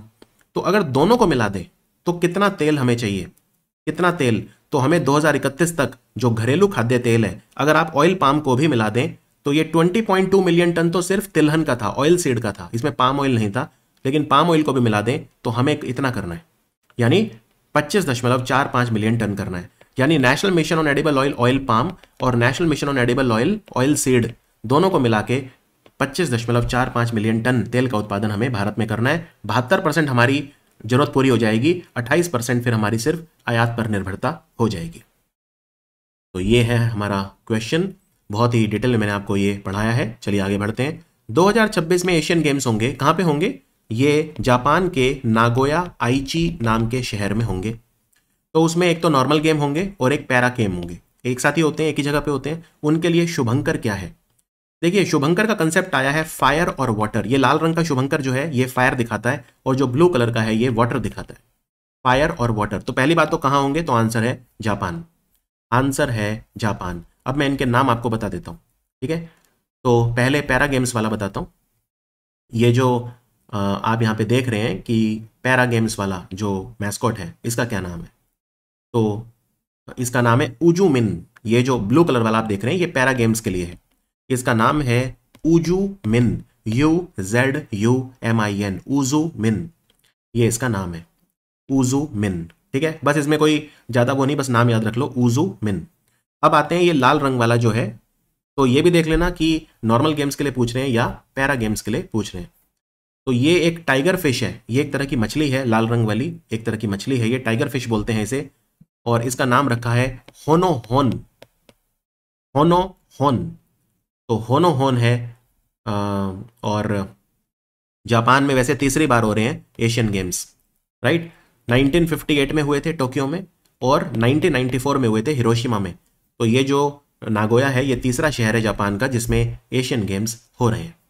और इसका एशियन गेम जो हो रहे हैं इनका ध्येय वाक्य क्या है, आदर्श वाक्य, मोटो क्या है, तो वो है imagine one Asia, imagine one Asia. कौन से देश ने मॉरिशस को चगोस द्वीप समूह की संप्रभुता सौंपने पर सहमति व्यक्त करी, तो ये करी है ब्रिटेन ने। देखिए पहले धीरे धीरे चलते हैं, पहले देखिए इनको, देखिए ये जो आप मैप देख रहे हैं इसमें आप देख रहे हैं ये है हिंद महासागर, इंडियन ओशन, ये है हमारा कंट्री इंडिया, और आप देखिए ये मालदीव हो गए, ठीक है, ये मालदीव हो गए, ये है सेशल्स, और यहां पे अगर आप देखेंगे ये हैं चैगोस ग्रुप ऑफ आइलैंड्स। ये बहुत सारे आइलैंड हैं, ये 60 से ज्यादा आइलैंड्स हैं जिनको मिला के बोलते हैं चगोज आइलैंड्स। क्या बोलते हैं इन्हें, चगोज आइलैंड्स। तो आपको लोकेशन पता चल गई कहाँ है, ये इंडियन ओशन में है। चलिए अब एक एक करके देखते हैं। देखो मॉरिशस के ऊपर किसका राज था, मॉरिशस के ऊपर राज उन्हीं का था जिनका हमारे ऊपर राज था, यानी कि ब्रिटेन। तो मॉरिशस के ऊपर भी इन्हीं का राज था। अच्छा, अब ब्रिटेन, देखो भारत आज़ाद हुआ 1947 में और आसपास भी बहुत सारे कंट्री आज़ाद हो गए थे उस समय में। तो ब्रिटेन को ये पता था कि देखो एक, क्योंकि मॉरिशस में भी स्वतंत्रता की जो डिमांड थी वो बढ़ती जा रही थी, तो ब्रिटेन को पता था कि एक दिन तो मॉरिशस छोड़ना पड़ेगा। लेकिन ब्रिटेन ने एक प्लान बनाया, ये है मॉरिशस, ये है कंट्री मॉरिशस, और इसके पड़ोस में ये आइलैंड्स हैं जिन्हें बोलते हैं चगोज। ये यहां तक क्लियर है। तो ब्रिटेन ने सोचा एक काम करता हूं, ये जो चगोज आइलैंड्स हैं बहुत इंपॉर्टेंट हैं, बहुत अच्छी लोकेशन पे हैं, काफी मिनरल्स भी हैं यहाँ आसपास, इनको हथिया लेता हूं। लेकिन उसके लिए उनको मॉरिशस से अलग करना पड़ेगा क्योंकि ये मॉरिशस के हैं। तो ब्रिटेन ने एक बड़ा ही गंदा प्लान बनाया। वो प्लान ये था कि ब्रिटेन ने 1965 में, ध्यान से सुनिए, ब्रिटेन ने 1965 में ये जो चगोज आइलैंड्स हैं जिनकी संख्या 60 से ज्यादा है इनको कैप्चर कर लिया। फिर उसके बाद क्या किया, देखिए बड़ी, मतलब इन्होंने एक स्ट्रेटेजिकली, इसके बाद ब्रिटेन ने इनमें जो सबसे बड़ा आइलैंड था उसका नाम था डिएगो गार्सिया, उसको अमेरिका को किराए पे दे दिया और अमेरिका को कहा आप अपना मिलिट्री बेस यहां पे बना लो। ब्रिटेन की सोची समझी साजिश थी। तो 1966 में अमेरिका को चगोज में 60 में से जो सबसे बड़ा आइलैंड था डिएगो गार्सिया वो दे दिया, क्योंकि ब्रिटेन को यह था एक अमेरिका का होगा तो अमेरिका आगे जाके कोई बात होती है तो मुझे सपोर्ट करेगा, तो एक दे दिया, ठीक है। अमेरिका ने यहाँ पे अपना बहुत बड़ा मिलिट्री बेस बना लिया, एयर बेस बना लिया, बहुत सारे अमेरिका के लड़ाकू विमान और सब यहाँ पे हैं आज की तारीख में। लेकिन अब यहाँ पे लोग भी रहते थे, चगोस जो आइलैंड्स है यहाँ पे, तो ब्रिटेन ने क्या करा, यहाँ पे जो लोग रहते थे उन्हें यहाँ से निकालना शुरू करा और जबरदस्ती मॉरिशस और आसपास सेशल्स में भेज दिया, यानी मानवाधिकारों का हनन करा, crime against humanity, crime against humanity. तो इंटरनेशनल कोर्ट ऑफ जस्टिस में मामला चल रहा था, वहां पे मॉरिशस के फेवर में आया ये, तो ब्रिटेन ने ये खाली कर दिए, लेकिन डिएगो गार्सिया को खाली नहीं करा है। डिएगो गार्सिया अभी भी अमेरिका का मिलिट्री बेस है, उस पर देखते हैं आगे क्या होगा। तो और मॉरिशस आजाद हुआ 1968 में, तो तब ब्रिटेन ने क्या करा, फिर मॉरिशस तो छोड़ना था, वो तो छोड़ना पड़ा, लेकिन चगोस नहीं छोड़ा। वो उनकी स्ट्रेटेजी थी, उन्हें पता था मॉरिशस तो एक दिन छोड़ना ही पड़ेगा। तो ये पूरा मामला है चगोस आइलैंड्स का, और चगोस आइलैंड अब मॉरिशस को प्रॉपर लौटा दिए हैं कानूनी तरीके से ब्रिटेन ने, और इंडिया ने भी मॉरिशस को सपोर्ट किया था, ये भी आपको पता होना चाहिए। अभी एस जयशंकर गए थे, याद है आपको, जब पहला जन औषधि केंद्र हमने कहाँ खोला भारत के बाहर, मॉरिशस में ही तो खोला था, मॉरिशस में ही तो खोला था। तो ये छोटी छोटी चीजें हैं, आगे बढ़ते हैं। कौन सी कंपनी है जो 7,500 डेड वेट टन यानी इतनी क्षमता का जहाज, पांचवा जहाज बना के इन्होंने दिया है जर्मनी की दो कंपनियों को, कार्स्टन और रेडरई को। कार्स्टन और रेडरई ने 8 जहाज बनाने का ठेका दिया था, कॉन्ट्रैक्ट दिया था गार्डन रिच शिपबिल्डर और इंजीनियर, जो कि कोलकाता की कंपनी है, कोलकाता में हेडक्वार्टर है जिसका। तो ये 5वां जहाज इन्होंने बना के इसे दिया है। काफी बड़े जहाज हैं, 120 मीटर लंबे, 17 मीटर चौड़े, 7500 मैट्रिक टन वजन उठा सकते हैं, ये 7500 मैट्रिक टन वजन ढो सकते हैं। तो सामान की आवाजाही के लिए जर्मनी की दो कंपनियां कार्स्टन और रेडर ने 8 जहाज बनाने का ठेका दिया था गार्डन रिच शिपबिल्डर और इंजीनियर को। प्रधानमंत्री मोदी जी ने एक लाल टिपारा नाम की गौशाला का उद्घाटन करा। यह भारत की पहली आधुनिक और आत्मनिर्भर गौशाला है। तो ये किसके सहयोग से बनी है? ये भारतीय तेल निगम के सहयोग से बनी है। इनका CSR प्रोजेक्ट है ये, यानी कॉर्पोरेट सोशल रिस्पॉन्सिबिलिटी। इस गौशाला को बनाने के लिए 32 करोड़ रुपया दिया था भारतीय तेल निगम ने, और 5 करोड़ रुपया दिया है ग्वालियर के नगर निगम ने। तो ये गौशाला मध्य प्रदेश के ग्वालियर शहर में बनी है। यहाँ पे क्या होगा, ये आत्मनिर्भर गौशाला है। इसका मतलब क्या है, यहाँ पे अपना खुद का पैसा जनरेट होगा, सिर्फ दान दक्षिणा पे निर्भर नहीं रहेगी और वातावरण को नुकसान नहीं पहुंचाएगी। तो लगभग ऐसा माना जा रहा है यहाँ पे 100 टन जो गाय का गोबर है वो प्रोड्यूस होगा, और उससे 3 टन यहाँ पे जो एक बायो CNG प्लांट लगाया गया है, तो 3 टन यहाँ पे CNG गैस हर रोज बनेगी, हर रोज बनेगी। इतना ही नहीं, गाय का जो गोबर होगा उससे 20 टन जो खाद होती है वो भी बनेगी, यानी ऑर्गेनिक मैन्योर भी यहाँ पे बनेगी। तो इससे कमाई होगी उनकी, और ये सेल्फ सस्टेनेबल होगी। भारत के प्रधानमंत्री ने कौन से स्थान पर gas authority of India limited के द्वारा पहली बायोगैस कंप्रेस्ड बायोगैस प्लांट लगाया है? गेल ने। Gas authority of India limited, जो कि ministry of petroleum and natural gas के अधीन काम करने वाली महारत्न कंपनी है, तो इन्होंने रांची में लगाया है ये कंप्रेस्ड बायोगैस प्लांट। तो यहाँ पे क्या होगा, 5 टन हर रोज, 5 टन पर डे यहाँ पे बायोगैस बनेगी। और बायोगैस जो होती है वो क्या होती है, मेनली उसमें मीथेन होता है, CH4 बोलते हैं उसे, मीथेन गैस को। 5 टन पर डे बायोगैस बनाने के अलावा, राइट, बायोगैस बनाने के अलावा यहाँ पे 150 टन पर डे जो चारा होता है उसका प्रसंस्करण भी हो पाएगा, यानी फीड स्टॉक प्रोसेसिंग कैपेसिटी इसकी होगी। फीड स्टॉक मतलब चारा, जो जानवर चारा खाते हैं, तो चारा जो होता है उसको प्रसंस्करण, उसका प्रोसेस करना पड़ता है। तो 150 टन हर रोज यहाँ पे चारा जो है वो हो पाएगा। तो ये बनी है रांची में, और अगेन एनवायरमेंट फ्रेंडली है। इसको बनाने में जो खर्चा है वो gas authority of India limited ने दिया है। हाल ही में मेक इन इंडिया जो पहल है उसको और मजबूत करने के लिए भारत में 7वां बिजनेस रिफॉर्म्स एक्शन प्लान चलाया गया 2024। तो सबसे पहला बिजनेस रिफॉर्म्स एक्शन प्लान हम लेके आए थे 2014-15 में। अब तक total 6 business reforms action plan आ चुके हैं, ये 7वां है। इसको लागू करता है DPIIT, ministry of commerce. Business reform action plan करता क्या है? भारत में ईज ऑफ डूइंग बिजनेस को प्रमोट करता है। ये काम होता है इसका, बड़ा सिंपल समझना है। भारत में लाल फीताशाही को कम करना, ब्यूरोक्रेटिक जो हर्डल होते हैं उन्हें कम करना, एक कंजीनियल एनवायरनमेंट बनाना बिजनेसेस के लिए, बिजनेस रेगुलेशंस को अच्छा करना, एकल खिड़की यानी सिंगल विंडो चीज़ें करना क्लियरेंसेस के लिए, बिजनेसेस को प्रमोट करना, बिजनेस के लिए सहज बनाना भारत को। तो ये काम करता है बिजनेस रिफॉर्म्स एक्शन प्लान। इस संगठन ने माइक्रो सर्विसेज आधारित एकीकृत आपूर्ति श्रृंखला प्रबंधन प्रणाली, सप्लाई चेन मैनेजमेंट सिस्टम, जिसका नाम है अन्न दर्पण, उसको लॉन्च करा है। ये लॉन्च करा है भारतीय खाद्य निगम ने, यानी food corporation of India. Food corporation of India हमारे कौन से मंत्रालय के अधीन काम करता है? उपभोक्ता मामलों के मंत्रालय के अधीन काम करता है। उपभोक्ता मामलों का मंत्रालय, यानी ministry of consumer affair, food and public distribution. तो उसके अधीन जो है ये काम करता है। अंडरस्टूड। तो फूड कॉरपोरेशन ऑफ इंडिया, इनके गोदाम होते हैं बहुत सारे, वहाँ पे बहुत सारा जो अन्न है वो स्टोर रहता है। अन्न मतलब ग्रेन्स, भोजन, चावल गेहूं, ये सब अन्न में आते हैं। सप्लाई चेन मतलब होता है खाना कहाँ से कहाँ तक जाएगा, आपके जो खेत है वहाँ से लेके आपकी टेबल तक। तो इसके लिए इन्होंने एक प्राइवेट डिजिटल कंपनी है उसके साथ भी पार्टनरशिप करी है जिसका नाम है कोफोर्ज लिमिटेड। Coforge limited. तो कोफोर्ज लिमिटेड और फूड कॉरपोरेशन ऑफ इंडिया, मतलब कोफोर्ज लिमिटेड जो है वो पूरी तरह से डिजिटल ट्रांसफॉर्म करेगा इनका जो existing supply chain management system है। राइट। अभी जो फूड कॉरपोरेशन ऑफ इंडिया है, इनका जो सप्लाई चेन मैनेजमेंट सिस्टम है उसका क्या नाम है? उसका नाम है depot online system. Depot online system इसको पूरी तरह से तब्दील करेगा और कन्वर्ट करेगा अन्न दर्पण में। कौन करेगा ये काम? Coforge limited. तो कोफोर्ज लिमिटेड के साथ पार्टनरशिप करिए। यहां पे आपको बता दूं, जो हमारा उपभोक्ता मामलों का मंत्रालय है यानी मिनिस्ट्री ऑफ कंज्यूमर अफेयर, उन्होंने एक कमेटी बनाई है रिपेरेबिलिटी इंडेक्स को लॉन्च करने के लिए, राइट टू रिपेयर। तो इसके चेयरमैन हैं Bharat Khera, mister Bharat Khera. 16% alcohol content होता है चावल से बनाई जाने वाली शराब। बोडो जो गोवारन, इसको जीआई टैग मिला है। कहाँ की है? तो बोडो जो लोग हैं उनकी है ये, असम। अभी जो बोडो ट्राइब होते हैं उनके 8 आइटम है जिन्हें जीआई टैग मिला है। कौन कौन से? तो 3 तो शराब है, तीनों चावल से बनाई जाती है, बोडो जो गोवरन, मेब्रा जो बिडवी और बोडो जो गीशी। ये सब चावल आधारित अल्कोहल ड्रिंक्स है। फिर बोडो नफाम जो कि एक मछली होती है, मछली का व्यंजन है। बोडो ओंडला चावल के पाउडर से बनी लहसुन अदरक के साथ डिश होती है। बोडो गोखा और बोडो नार्जी जूट की पत्तियों से बना एक व्यंजन है। ये सारे जीआई टैग मिला है। और बोडो अरोनई, बोडो अरोनई क्या है? ये एक कपड़ा है, बोडो संस्कृति का प्रतीक, इसे भी जीआई टैग मिला है। Bharat electronics limited Israel aerospace industries के साथ मिलकर इन्होंने कंपनी बनाई है दोनों ने। भारत इलेक्ट्रॉनिक्स लिमिटेड आप जानते हैं हमारे रक्षा मंत्रालय के अधीन काम करती है, और इजराइल की सरकारी कंपनी है इजराइल एरोस्पेस इंडस्ट्रीज।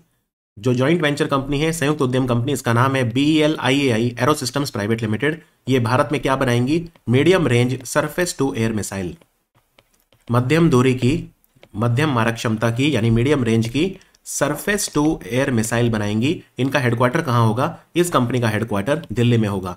इसमें 40% हिस्सा है भारत इलेक्ट्रॉनिक्स लिमिटेड का, और इजराइल की जो कंपनी है इजराइल एरोस्पेस इंडस्ट्रीज, इसका हिस्सा है 60%। इसका हिस्सा है 60%। राइट। तो ये ध्यान रखिए।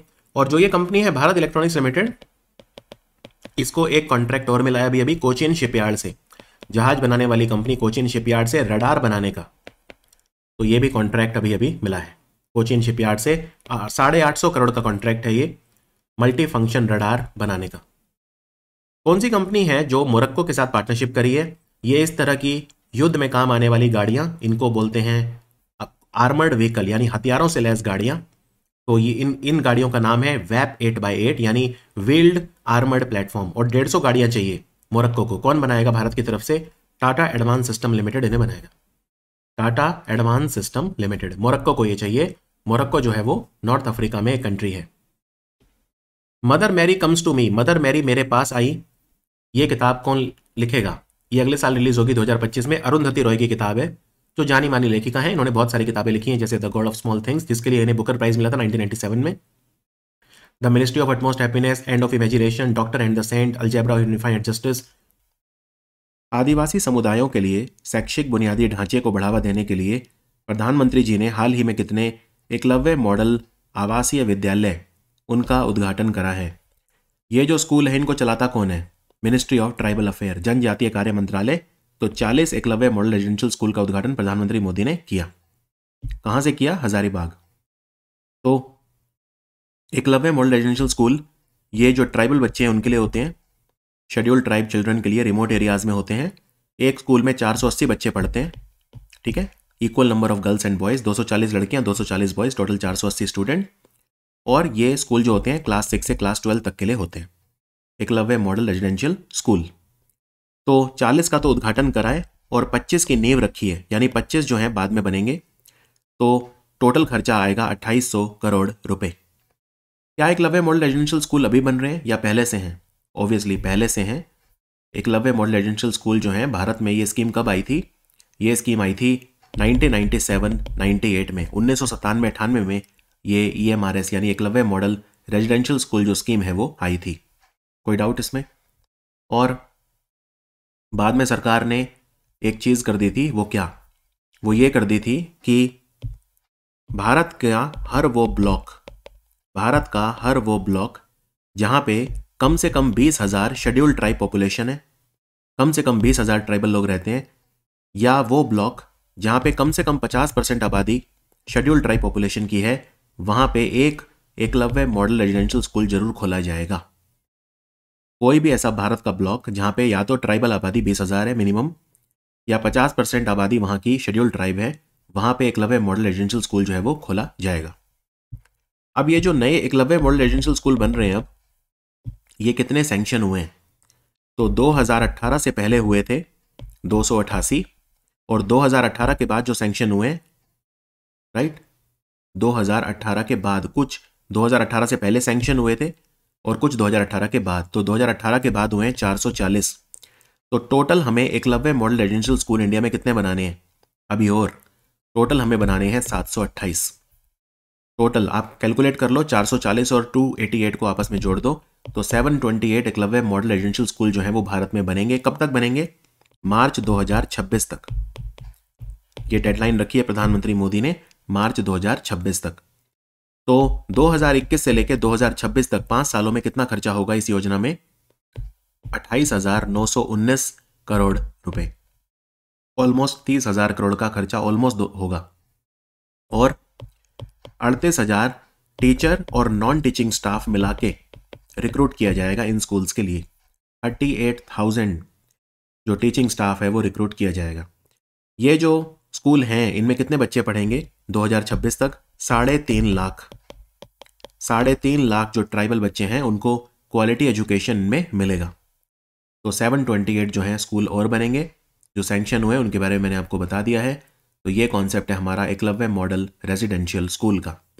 फिर प्रधानमंत्री मोदी ने कुछ फिगर भी दिए थे, जैसे फॉर एग्जांपल पिछले 5 सालों में उन्होंने कहा कि 2019-20 से लेके अभी लेटेस्ट देखें अगर सितंबर 2024 तक, तो कितने Eklavya model residential school India में बने हैं?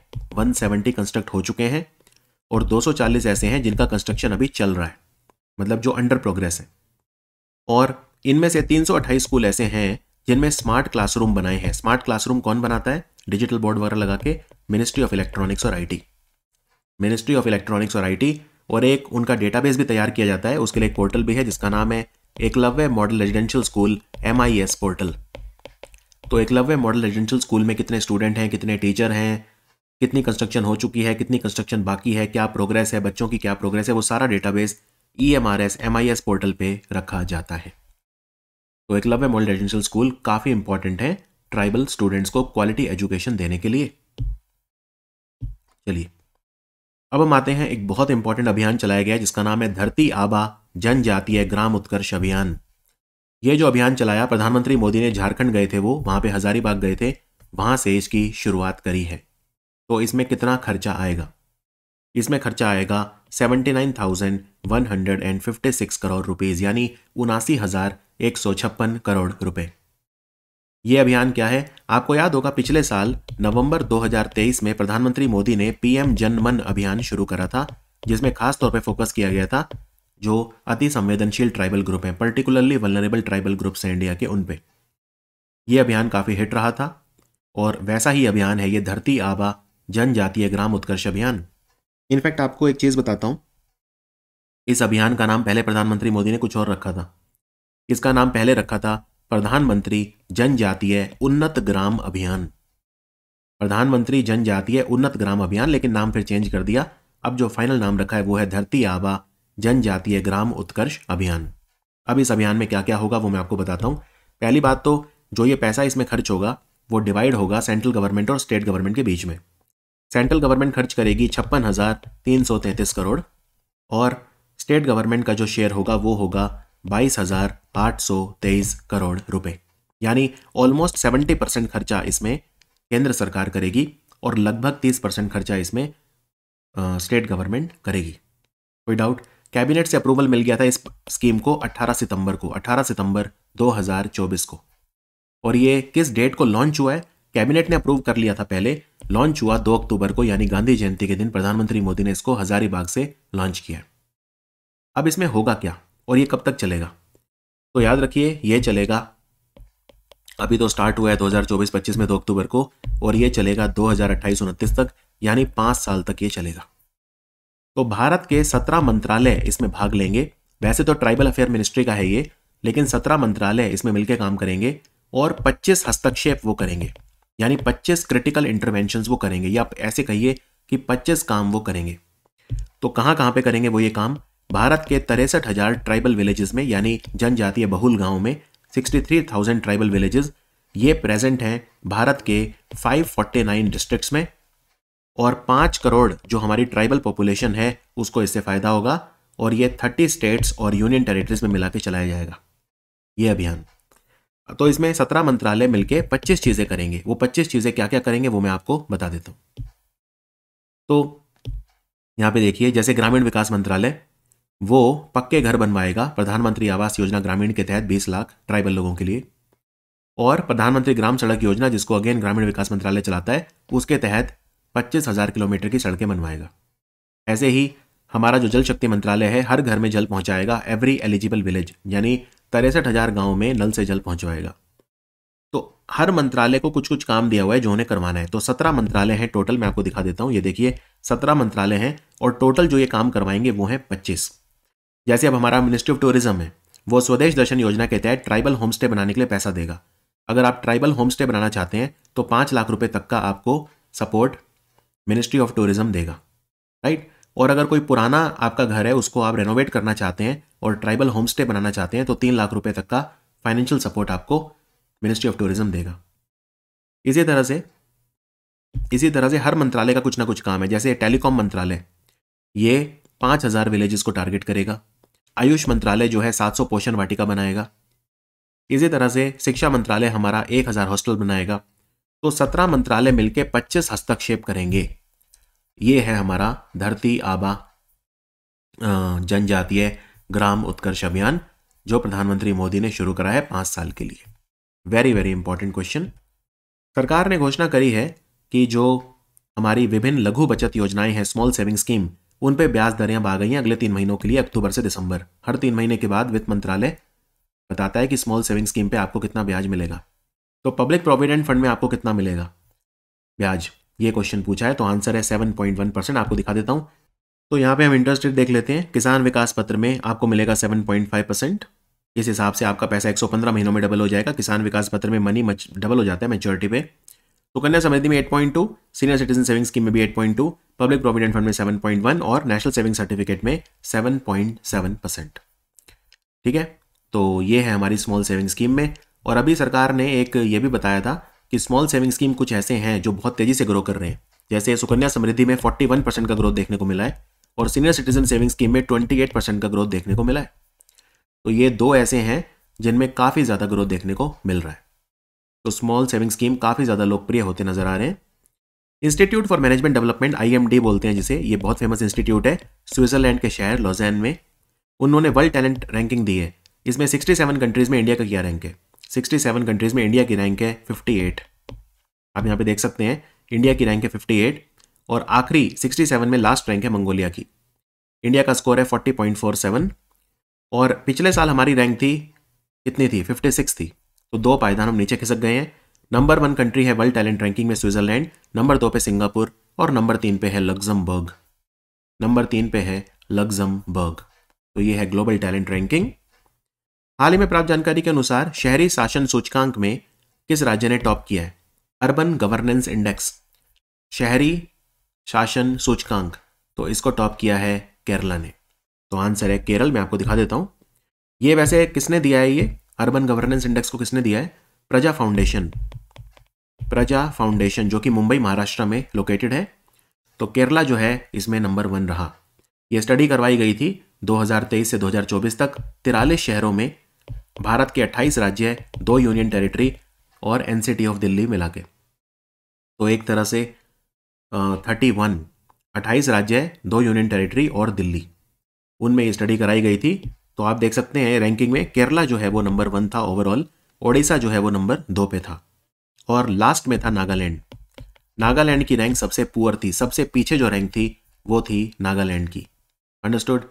नागालैंड की जो रैंक है ओवरऑल मैं बात कर रहा हूँ तो वो सबसे पुअर थी।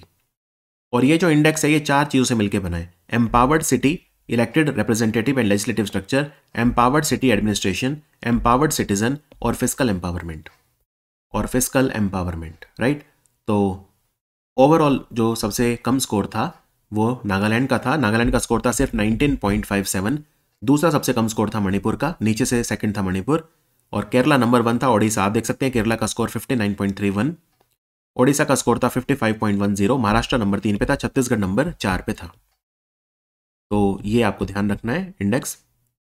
Central board of direct taxes यानी हमारा आयकर विभाग, इनकम टैक्स डिपार्टमेंट, उन्होंने रिफंड का दावा करना या घाटे को आगे ले जाने के लिए आयकर रिटर्न, आप इनकम टैक्स रिटर्न जो भरते हैं, राइट, तो उसमें देरी नहीं होनी चाहिए।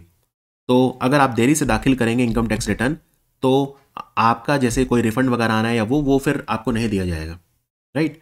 तो उसमें कितने साल तक का आपको टाइम दिया गया है? जब असेसमेंट ईयर खत्म होगा तो उसके 5 साल के अंदर अंदर दाखिल करी गई आईटीआर का ही रिफंड वगैरह जो ये सब चीज़ें हैं वो की जाएंगी। और किसी भी तरह की अगर माफ़ी आपको चाहिए, कोई भी आपसे गलती हुई है मान लो आईटीआर वगैरह में, तो वो भी आपको मिल जाएगी, प्रोवाइडेड आपने असेसमेंट ईयर के 5 साल के अंदर अंदर इनकम टैक्स रिटर्न को फाइल किया हो। तो ये माफ़ करने के लिए गाइडलाइन जारी की है। माफ़ी तभी मिलेगी जब आईटीआर आपने कम से कम 5 साल के अंदर, 5 साल के अंदर अंदर मतलब आपने कर दिया हो फाइल।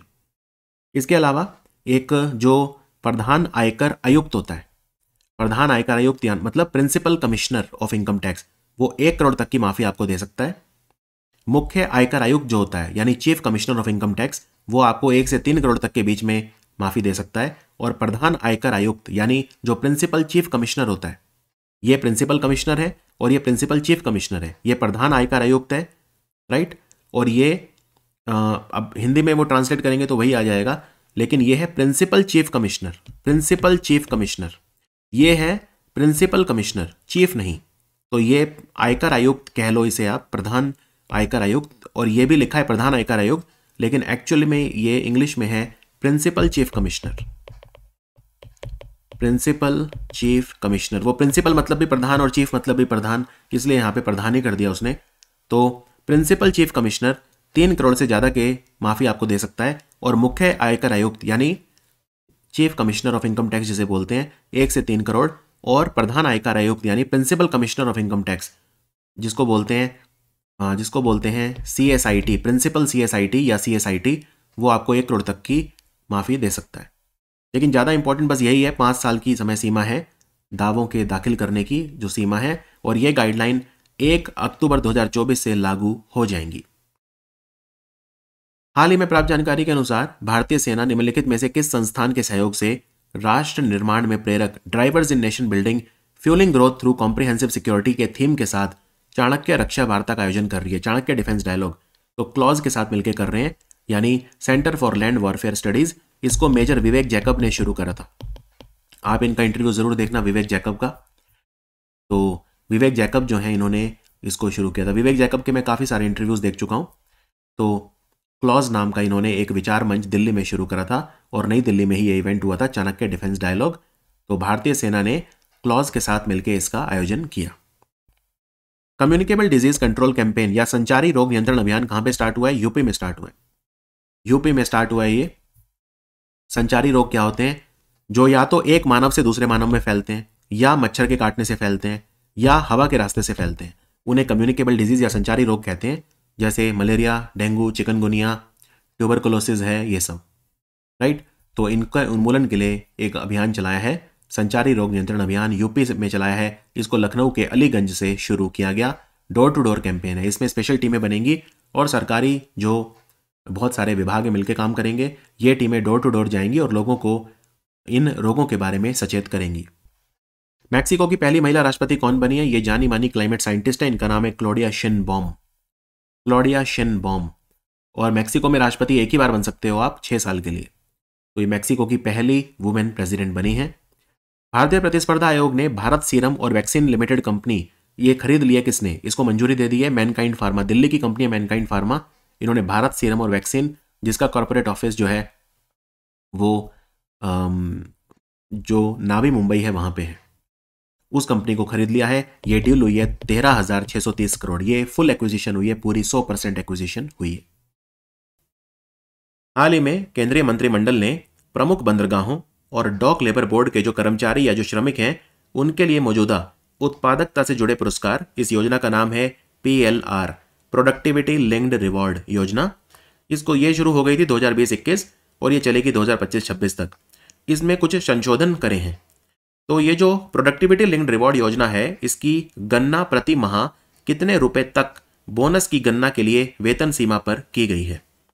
क्वेश्चन काफी डिफिकल्ट है लेकिन आसान भाषा में समझाता हूं।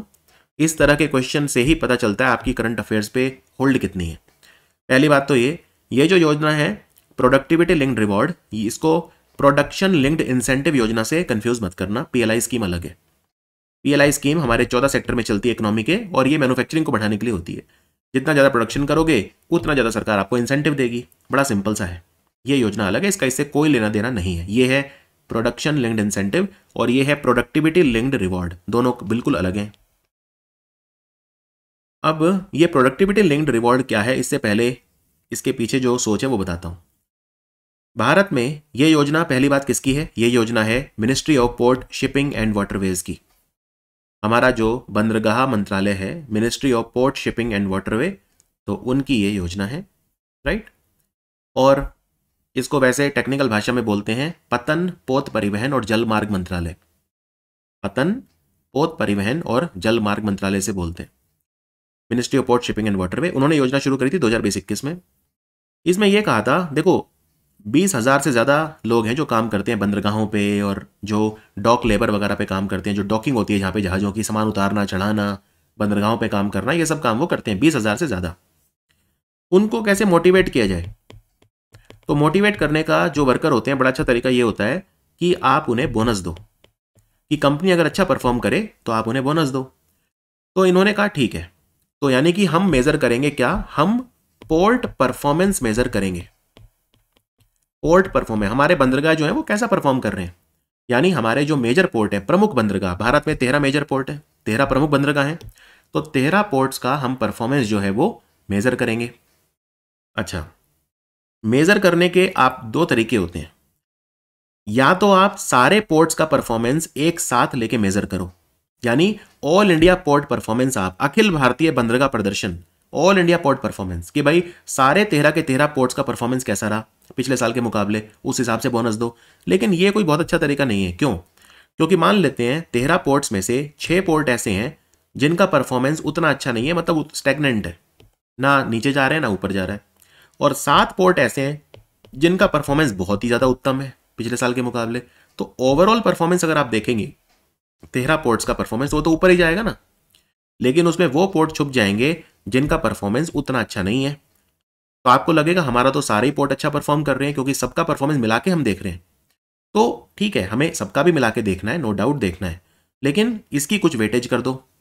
इससे ज़्यादा अच्छा तरीका यह है कि आप इंडिविजुअल पोर्ट का परफॉर्मेंस देखो और उसे पिछले साल से कंपेयर करो।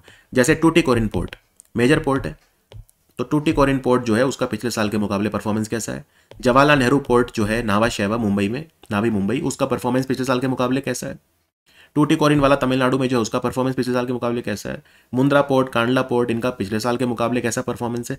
तो इस तरह से आप जो हमारे बड़े पोर्ट्स हैं उनका परफॉर्मेंस पिछले साल के मुकाबले कंपेयर करो। यानी कि एक तो ऑल इंडिया पोर्ट परफॉर्मेंस देखो, उसकी भी कुछ वेटेज रखो, लेकिन कुछ बंदरगाह विशिष्ट प्रदर्शन भार भी रखो, यानी कुछ वेटेज, कुछ भार आप जो स्पेसिफिक चीजें हैं उनको भी दो, यानी कि जो स्पेसिफिक पोर्ट्स हैं उनका परफॉर्मेंस भी आप देखो। समझ में आया आपको? तो ऑल इंडिया पोर्ट परफॉर्मेंस भी देखो और पोर्ट स्पेसिफिक परफॉर्मेंस भी देखो। तो दोनों की कितनी वेटेज होनी चाहिए? तो पहले क्या था, ऑल इंडिया पोर्ट परफॉर्मेंस की वेटेज थी 60% और बंदरगाह विशिष्ट यानी पोर्ट स्पेसिफिक की परफॉर्मेंस थी 40%। लेकिन अब इसे उल्टा किया जा रहा है। अब ऑल इंडिया पोर्ट परफॉर्मेंस जो हो जाएगा 2025-26 तक वो घट के 40 रह जाएगा, और जो बंदरगाह विशिष्ट है पोर्ट स्पेसिफिक वो बढ़ा के जो है धीरे धीरे 60% हो जाएगा। समझ में आया? यानी अगर आपको हमारा भारत में देखना है कि पोर्ट परफॉर्मेंस कैसा है, तो आप क्या करो, आप ऑल इंडिया पोर्ट परफॉर्मेंस देखो, उसकी वेटेज रह जाएगी 40% 2025-26 तक, जब तक ये स्कीम चलेगी। और जो पोर्ट स्पेसिफिक परफॉर्मेंस है उसकी वेटेज हो जाएगी बढ़ के 60%। अच्छा, अब आपने पोर्ट परफॉर्मेंस देख लिया कैसा है, दोनों की वेटेज के हिसाब से फिर पोर्ट परफॉर्मेंस ऊपर जा रहा है या नीचे जा रहा है। तो पोर्ट परफॉर्मेंस अगर ऊपर जा रहा है तो फिर मजदूरों को बोनस दो। अब बोनस देने के बोनस जो होता है वो कैलकुलेट होता है सैलरी के ऊपर, लेकिन अब किसी की सैलरी तो 15,000 है, किसी की सैलरी 25,000, किसी की 40,000, किसी की 1,00,000। तो वो एक लिमिट लगा दी है उसमें कि जो बोनस कैलकुलेट करेंगे उसके लिए जो सैलरी की ऊपरी सीमा है वो है 7,000 रुपये महीना।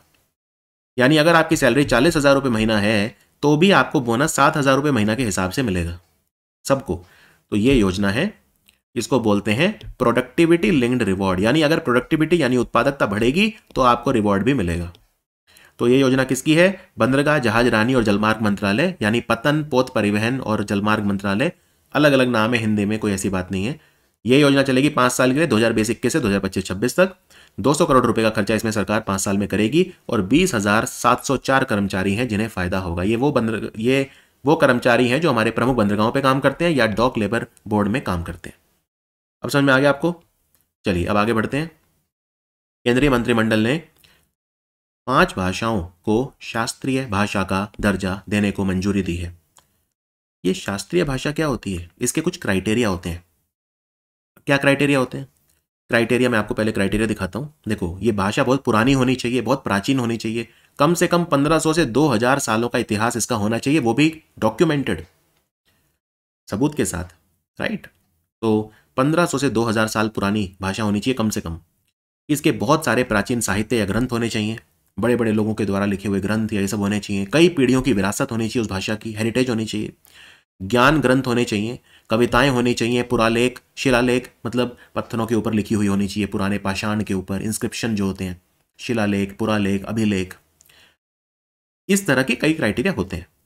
अच्छा, क्या कोई भाषा, मान लो मैं कल को कहता हूं कि जो हरियाणवी भाषा है हरियाणा की, उसको शास्त्रीय भाषा का दर्जा दे दो, तो वो ये सब चेक किया जाएगा, क्या इसकी 1500 से 2000 साल पुरानी विरासत है, क्या इसमें ग्रंथ हैं, इत्यादि इत्यादि। कौन करेगा ये चेक? ये करेगी लिंग्विस्टिक एक्सपर्ट्स कमेटी। अच्छा, लिंग्विस्टिक एक्सपर्ट कमेटी कौन बनाता है? मिनिस्ट्री ऑफ कल्चर, संस्कृति मंत्रालय। ये भी एक अच्छा सवाल है कि लिंग्विस्टिक एक्सपर्ट्स कमेटी जो कि एक भाषा का आकलन करती है कि क्या वो शास्त्रीय भाषा कहलाने के लायक है कि नहीं है, वो कौन सा मंत्रालय बनाता है? संस्कृति मंत्रालय।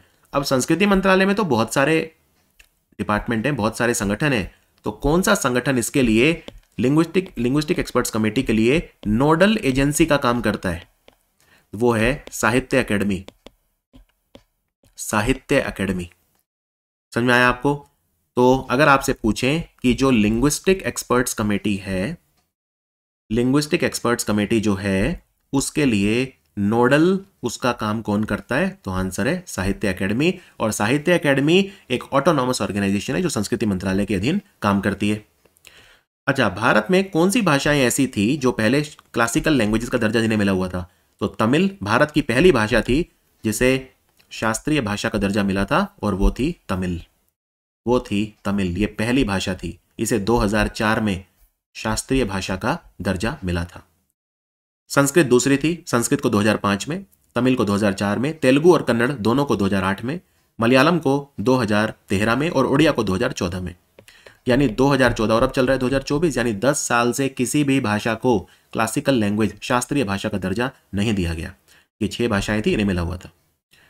अब 5 को और दे दिया गया। ये 5 भाषाएं कौन सी है? मराठी, पाली, प्राकृत, असमिया और बंगाली। तो टोटल कितनी हो गई? टोटल हो गई 11। और इनमें से पूछा है कौन सी नहीं है, तो नहीं है डोगरी। डोगरी को भी नहीं मिला है, हो सकता है आगे जाके मिल जाए, अभी तक नहीं मिला है। ठीक है, तो बस ये इतनी चीजें आपको ध्यान रखनी है। सारी सब कुछ कवर्ड है इसमें, जितना डेप्थ आपको इस क्वेश्चन के लिए चाहिए सारी कवर्ड है। हाल ही में केंद्रीय मंत्रिमंडल ने एक आशय पत्र पर हस्ताक्षर करने को मंजूरी दी, जिससे Bharat international energy efficiency hub, ऊर्जा दक्षता हब का मेंबर बन गया है।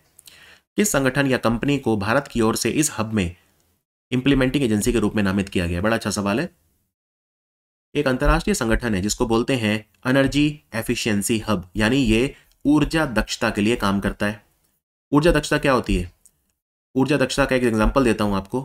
प्रधानमंत्री उजाला योजना आई थी, हमने जो पुराने बल्ब यूज करते थे सारे भारत में बदले, करोड़ों बल्ब बदले हमने। क्यों? क्योंकि जो नए वाले बल्ब हमने लगाए थे वो पुराने वाले के कंपैरिजन में सिर्फ 10% बिजली खाते थे। ये ऊर्जा दक्षता का एग्जाम्पल है, एनर्जी एफिशिएंसी का एग्जाम्पल है। एनर्जी खर्चो लेकिन दक्ष बनो, राइट। तो ऊर्जा दक्षता हब है क्या? ये एक अंतर्राष्ट्रीय संगठन है, भारत इसका मेंबर बन गया है, भारत इसका मेंबर बन गया है, राइट। तो इंटरनेशनल एनर्जी एफिशिएंसी हब इसे कहा जाता है। सवाल यह है, क्या भारत पहले इसका मेंबर नहीं था? इंटरनेशनल एनर्जी एफिशिएंसी हब ये एक संगठन है, राइट। और इस संगठन का हेडक्वार्टर कहां पे है? ये बेसिकली इसका कोई अपना हेडक्वार्टर नहीं है, लेकिन जो अंतर्राष्ट्रीय ऊर्जा एजेंसी है उसी के हेडक्वार्टर में काम करता है, पेरिस में। उसी के हेडक्वार्टर में ये काम करता है, यानी अंतर्राष्ट्रीय ऊर्जा एजेंसी के ही हेडक्वार्टर में इसका हेडक्वार्टर है, पेरिस में इसका हेडक्वार्टर आप कह सकते हैं, इस तरह से है। क्लियर? तो इंटरनेशनल एनर्जी एफिशिएंसी हब जब नहीं बना था, क्योंकि ये तो बना है 2020 में, अभी बना है ये। इससे पहले क्या था? इससे पहले था international partnership for energy efficiency corporation. तो याद रखिए, एक संगठन हुआ करता था पहले जिसे बोलते थे IPEEC। ये IPEEC जो बना था, ये कब बना था? ये 2009 में बना था। IPEEC मतलब international partnership for energy efficiency corporation. Again ये भी ऊर्जा दक्षता के लिए था। ये कब बना था? 2009 में बना था। किसने बनाया था? G8 कंट्रीज ने। G8 को बाद में G7 कर दिया, क्योंकि रशिया को बाहर निकाल दिया था। रशिया ने 2014 में यूक्रेन पर जब आक्रमण किया, पहली बार क्राइमिया को हथिया लिया, तब उन्होंने G8 ने मिलकर रशिया को बाहर निकाल दिया, तो G8 बन गया G7। तो आजकल जब सबमिट होती है तो उसे क्या बोलते हैं? G7 submit. क्योंकि रशिया अब नहीं है तो G7 हो गए, कंट्री एक कम हो गया ना। तो 2014 में ये G7 बन गया था। तो तब तो G8 था, क्योंकि 2009 में तो G8 था। तो G8 कंट्रीज ने शुरू करा था ये IPEEC ऊर्जा दक्षता के लिए, और भारत इसका मेंबर तब था। लेकिन फिर इस संगठन को खत्म करके 2020 में बना दिया गया इंटरनेशनल एनर्जी एफिशिएंसी हब। तो भारत अब उसका मेंबर बनाए, और भारत की तरफ से कौन रिप्रेजेंट करेगा इंडिया को यहाँ पे? ऊर्जा दक्षता ब्यूरो, यानी ब्यूरो ऑफ एनर्जी एफिशिएंसी। यह संगठन हमारे ऊर्जा मंत्रालय यानी मिनिस्ट्री ऑफ पावर के अधीन काम करता है। इसका हेडक्वार्टर नई दिल्ली में है।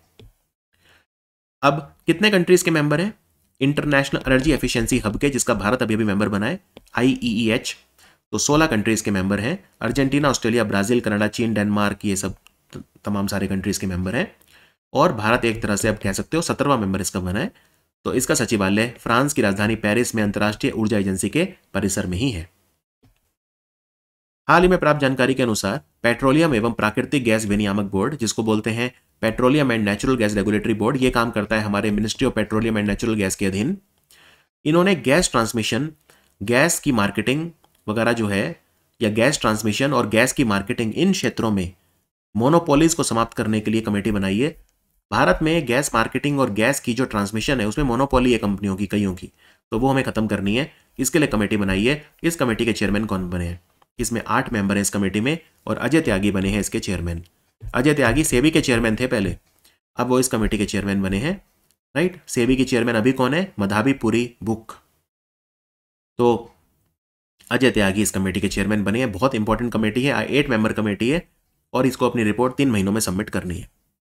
केंद्रीय मंत्रिमंडल ने कृषि और किसान कल्याण मंत्रालय के तहत संचालित सभी केंद्र प्रायोजित योजनाओं को 2 छत्र योजनाओं यानी अम्ब्रेला योजनाओं में क्लासिफाई कर दिया है। एक है प्रधानमंत्री राष्ट्रीय कृषि योजना और दूसरी है कृषोन्नति योजना। तो इनमें से प्रधानमंत्री राष्ट्रीय कृषि योजना का कौन सी योजना है जो हिस्सा नहीं है? काफी डीप क्वेश्चन है, अगेन बहुत कुछ है समझने वाला इसमें, ध्यान से एक एक करके स्टेप बाय स्टेप चलते हैं। केंद्र प्रायोजित योजना क्या होती है? तो 2 तरह की योजना होती है। एक होती है सेंट्रल सेक्टर योजना, यानी केंद्र विभाग की योजना, जिसमें 100% पैसा देती है केंद्र सरकार, सेंट्रल गवर्नमेंट पूरा 100% फंड करती है, उसको बोलते हैं सेंट्रल सेक्टर स्कीम। एक होती है सेंट्रली स्पॉन्सर्ड यानी केंद्र प्रायोजित, इसमें सेंट्रल गवर्नमेंट और स्टेट गवर्नमेंट के बीच में पैसा डिवाइड होता है, जैसे 60-40, 70-30, 90-10 कुछ भी हो सकता है, लेकिन पैसा डिवाइड होता है, दोनों कंट्रीब्यूट करते हैं, राज्य भी और केंद्र भी। तो हमारे कृषि मंत्रालय के अधीन जितनी भी योजनाएं ऐसी थी जो केंद्र प्रायोजित थी, जो केंद्र प्रायोजित थी। सिर्फ उन्हीं की बात कर रहा हूं। अब आप कहेंगे प्रधानमंत्री किसान सम्मान निधि योजना, नहीं, इसकी बात नहीं कर रहा, क्योंकि ये तो सेंट्रल सेक्टर स्कीम है। ये पूरा 6,000 रुपया जो किसानों को मिलता है पूरा केंद्र सरकार देती है, राज्य का कोई मतलब नहीं है इसमें। मैं बात कर रहा हूं केंद्र प्रायोजित योजनाओं की। केंद्र प्रायोजित योजनाएं जितनी भी हैं उनको 2 छत्र योजनाओं में डिवाइड कर दिया गया है। एक है प्रधानमंत्री राष्ट्रीय कृषि योजना और एक है कृषोन्नति योजना। अब उनके अंतर्गत आ गई हैं, तो ये पूछा है कि प्रधानमंत्री राष्ट्रीय कृषि विकास योजना में इनमें से कौन सी नहीं है। तो खाद्य सुरक्षा, नेशनल फूड सिक्योरिटी मिशन, ये कृषोन्नति योजना के अंतर्गत है, इसको प्रधानमंत्री राष्ट्रीय कृषि विकास योजना में नहीं इंक्लूड किया गया है। यहाँ पे पूछा है प्रधानमंत्री राष्ट्रीय कृषि विकास योजना का घटक कौन सा नहीं है, तो आपको इसके बारे में थोड़ी डिटेल देता हूं। ये 9 योजनाएं हैं जिनको प्रधानमंत्री राष्ट्रीय कृषि विकास योजना में डाल दिया है। कौन कौन सी योजनाएं हैं ये जिनको इसमें डाला है, तो ये 9 योजनाएं हैं। सॉइल हेल्थ मैनेजमेंट यानी मृदा स्वास्थ्य प्रबंधन, रेन फेड एरिया डेवलपमेंट यानी वर्षा आधारित क्षेत्र विकास, कृषि वानिकी एग्रो फॉरेस्ट्री, परंपरागत कृषि विकास योजना, फसल अवशेष प्रबंधन सहित कृषि मशीनीकरण यानी agriculture mechanisation including crop residue management, प्रति बूंद अधिक फसल per drop more crop, crop diversification फसल विविधीकरण, राष्ट्रीय कृषि विकास योजना डीपीआर घटक, एक्सेलरेटर, ये सब ऐसे कोई बहुत ज़्यादा आपको 9 के 9 याद नहीं रखने, मेन याद रख लो, ठीक है। जैसे एग्रो फॉरेस्ट्री है, पर ड्रॉप मोर क्रॉप है, सॉइल हेल्थ मैनेजमेंट वगैरह ये सब है, परंपरागत कृषि विकास योजना। ये 9 की 9 योजनाएं अब राष्ट्रीय कृषि विकास योजना का पार्ट बन गई हैं, ठीक है। अच्छा, अब ये दोनों यानी प्रधानमंत्री राष्ट्रीय कृषि विकास योजना और कृषोन्नति योजना दोनों में मिला के कितना खर्चा होगा? दोनों में मिला के खर्चा होगा 1,01,321 करोड़ रुपए। और सेंट्रल गवर्नमेंट और स्टेट गवर्नमेंट का शेयर कितना है इसमें? क्योंकि ये केंद्र प्रायोजित योजनाएं हैं, तो सेंट्रल गवर्नमेंट का जो हिस्सा है इसमें वो है 69,088 करोड़ और स्टेट का हिस्सा है 32,232 करोड़। यानी अब रफली देखें तो 70-30 का रेशियो है, रफली, ठीक है, रफली। और ये जो पैसा खर्च होगा इसमें इन दोनों योजनाओं में कितना होगा? तो राष्ट्रीय कृषि विकास योजना में होगा 57,000 करोड़ के आसपास और जो कृषोन्नति योजना है उसमें होगा 44,000 करोड़ के आसपास। टोटल है 1,01,321 करोड़। अब आते हैं कृषोन्नति योजना। तो कृषोन्नति योजना में भी 9 घटक हैं, 9 योजनाओं को मिला के बनी है कृषोन्नति योजना, या यूं कहिए कि कृषोन्नति योजना में 9 योजनाएं हैं जिनको जोड़ दिया गया है। अब सवाल अगेन वही है कि 9 योजनाएं कौन सी और क्या आपको 9 की 9 याद रखनी है? जी नहीं, आपको 9 की 9 याद नहीं रखनी है, लेकिन हाँ मेन याद रखनी है। जैसे डिजिटल कृषि mission, digital agriculture mission, digital agriculture mission, मैं मेन बता देता हूं आपको। राष्ट्रीय खाद्य सुरक्षा और पोषण मिशन यानी national food security and nutrition mission, ये याद रखिए।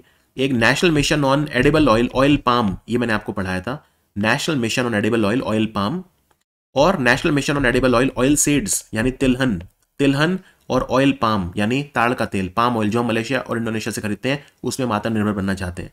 और national mission edible oil seed, ये भी इसी में आ गया है, कृषोन्नति योजना में आ गया है।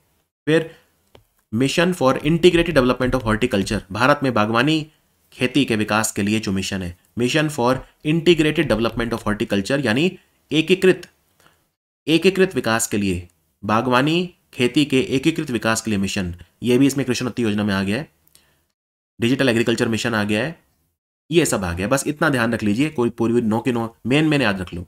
Digital agriculture mission, national mission on edible oil palm, oil seed, national food security and nutrition mission, mission for integrated development of horticulture. बाकी योजनाएं कुछ छोटी हैं, वो उतनी कोई इंपॉर्टेंट नहीं है। अंडरस्टूड। टीटागढ़ रेल सिस्टम एक कंपनी है कोलकाता की जिसका नाम है टीटागढ़ रेल सिस्टम। इसको हमारी नेवी ने 6 जहाज बनाने, जिनको बोलर्ड पुल टक बोलते हैं, 25 टन तक ये जहाज को खींच सकते हैं। जहाज को खींचना क्यों है? देखो कई बार जहाज फंस जाते हैं इसलिए खींचना पड़ता है। कहीं फंस गए, मान लो जहाज खराब हो गया, उसको खींच के लाना पड़ता है ना। फिर ये जहाज हैं, ये खींचने का काम करते हैं बड़े बड़े जहाज़ों को। कई बार जहाज़ों को डॉक करना है। डॉक करना मतलब जहाज का एक एरिया है, वहाँ उसे पार्किंग करनी है। डॉक मतलब पार्किंग करना, जहाज की पार्किंग करना यानी डॉक करना। तो जहाज को डॉक करना है तो उसे पुश करना है या पुल करना है, या वो डॉक हो रखा है वहाँ से अब समुद्र में लेके जाना है, खींचना है। इन सब कामों के लिए इन जहाज़ों का इस्तेमाल होता है। इनको बोलर्ड पुल टक कहा जाता है। तो 25 टन तक ये कैपेसिटी है इसकी। तीसरा बना है, 6 बनाने का ठेका दिया था। पहला, दूसरा और तीसरा रेडी है। पहला भीष्म था, दूसरा बाहुबली था, तीसरे का नाम क्या है? तीसरे का नाम रखा है अश्व। अश्व मतलब होता है घोड़ा, हॉर्स। तो तीसरे वाले का नाम है अश्व। और ये 6 के 6 जहाज कौन बना रहा है? बॉलर्ड पुलटग ये बना रहा है टीटागढ़ रेल सिस्टम लिमिटेड। निम्नलिखित में से किस संगठन को अंतर्राष्ट्रीय चिकित्सा उपकरण विनियामक forum, international medical device regulator forum के एफिलिएट मेंबर के रूप में स्वीकृति मिली है? देखो, international medical device regulator forum, नाम से पता चल रहा है मेडिकल डिवाइसेस को, चिकित्सा उपकरणों को जो रेगुलेट करते हैं संगठन, उनका समूह है ये, अलग अलग कंट्रीज से। ब्रिटेन है, यूएसए है, जापान है, चाइना, बड़े बड़े कंट्रीज इसके मेंबर हैं। उनके रेगुलेटरी बॉडी, मेडिकल डिवाइसेस के रेगुलेटरी बॉडी इसके मेंबर है। भारत में मेडिकल डिवाइसेस को, दवाइयों को कौन रेगुलेट करता है? CDSCO, central drugs standard control organisation. इसका जो प्रेसिडेंट होता है, इसका जो हेड होता है, उसे बोलते हैं drug controller general of India, जो कि हैं डॉक्टर राजीव रघुवंश जिनका नाम है, राइट। तो राजीव सिंह रघुवंशी नाम है उनका। भारत के जो drug controller general of India है वो हेड हैं central drug standard control organisation के। भारत में ये जो दवाइयां हैं, फार्मास्यूटिकल, कॉस्मेटिक्स और मेडिकल डिवाइसेस, उनके लिए रेगुलेटरी बॉडी है। ये काम करती है ministry of health and family welfare के अधीन। तो ये मेंबर किसकी बनी है? अंतर्राष्ट्रीय चिकित्सा उपकरण विनियामक फोरम की। इसका कोई हेडक्वार्टर नहीं है, लेकिन जो इसका चेयरमैन होता है वहीं पे जनरली इसका हेडक्वार्टर होता है। अभी इसका चेयरमैन यूएसए है, तो यूएसए में ही इसका सचिवालय है, यानी कि सेक्रेटेरिएट है यूएसए की तरफ से। यूएसए में कौन रेगुलेट करता है दवाइयों को? US FDA. तो यूएस एफडीए इस वक्त इसकी हेड है और वहीं पे इसका सेक्रेटेरिएट भी है। और ये कब बना था? ये 2011 में बना था, अंतर्राष्ट्रीय चिकित्सा उपकरण विनियामक मंच, international medical devices regulator forum. और ये सब इसके मेंबर हैं, बड़े बड़े कंट्रीज के मेंबर हैं। इंडिया भी अब एफिलिएट मेंबर बन गया है। किस राज्य ने कैल्ट्रॉन कंपोनेंट कॉम्प्लेक्स लिमिटेड में भारत की पहली सुपर कैपेसिटर विनिर्माण सुविधा का उद्घाटन करा है? Nice question. सुपर कैपेसिटर बनाने की पहली फैक्ट्री भारत में जो लगाई है वो कैल्ट्रॉन ने लगाई है। कैल्ट्रॉन एक कंपनी है जिसको ओन करता है केरल सरकार, सरकारी कंपनी है ये, केरल सरकार की कंपनी है। केरल सरकार पूरा स्वामित्व, पूरी ओनरशिप, पूरा स्वामित्व इस कंपनी का केरल सरकार के पास है। तो Keltron component complex limited company का नाम है। किसने ये फैक्ट्री लगाई है? केरल में कन्नूर जिले में, केरल में कन्नूर, KANNUR, कन्नूर।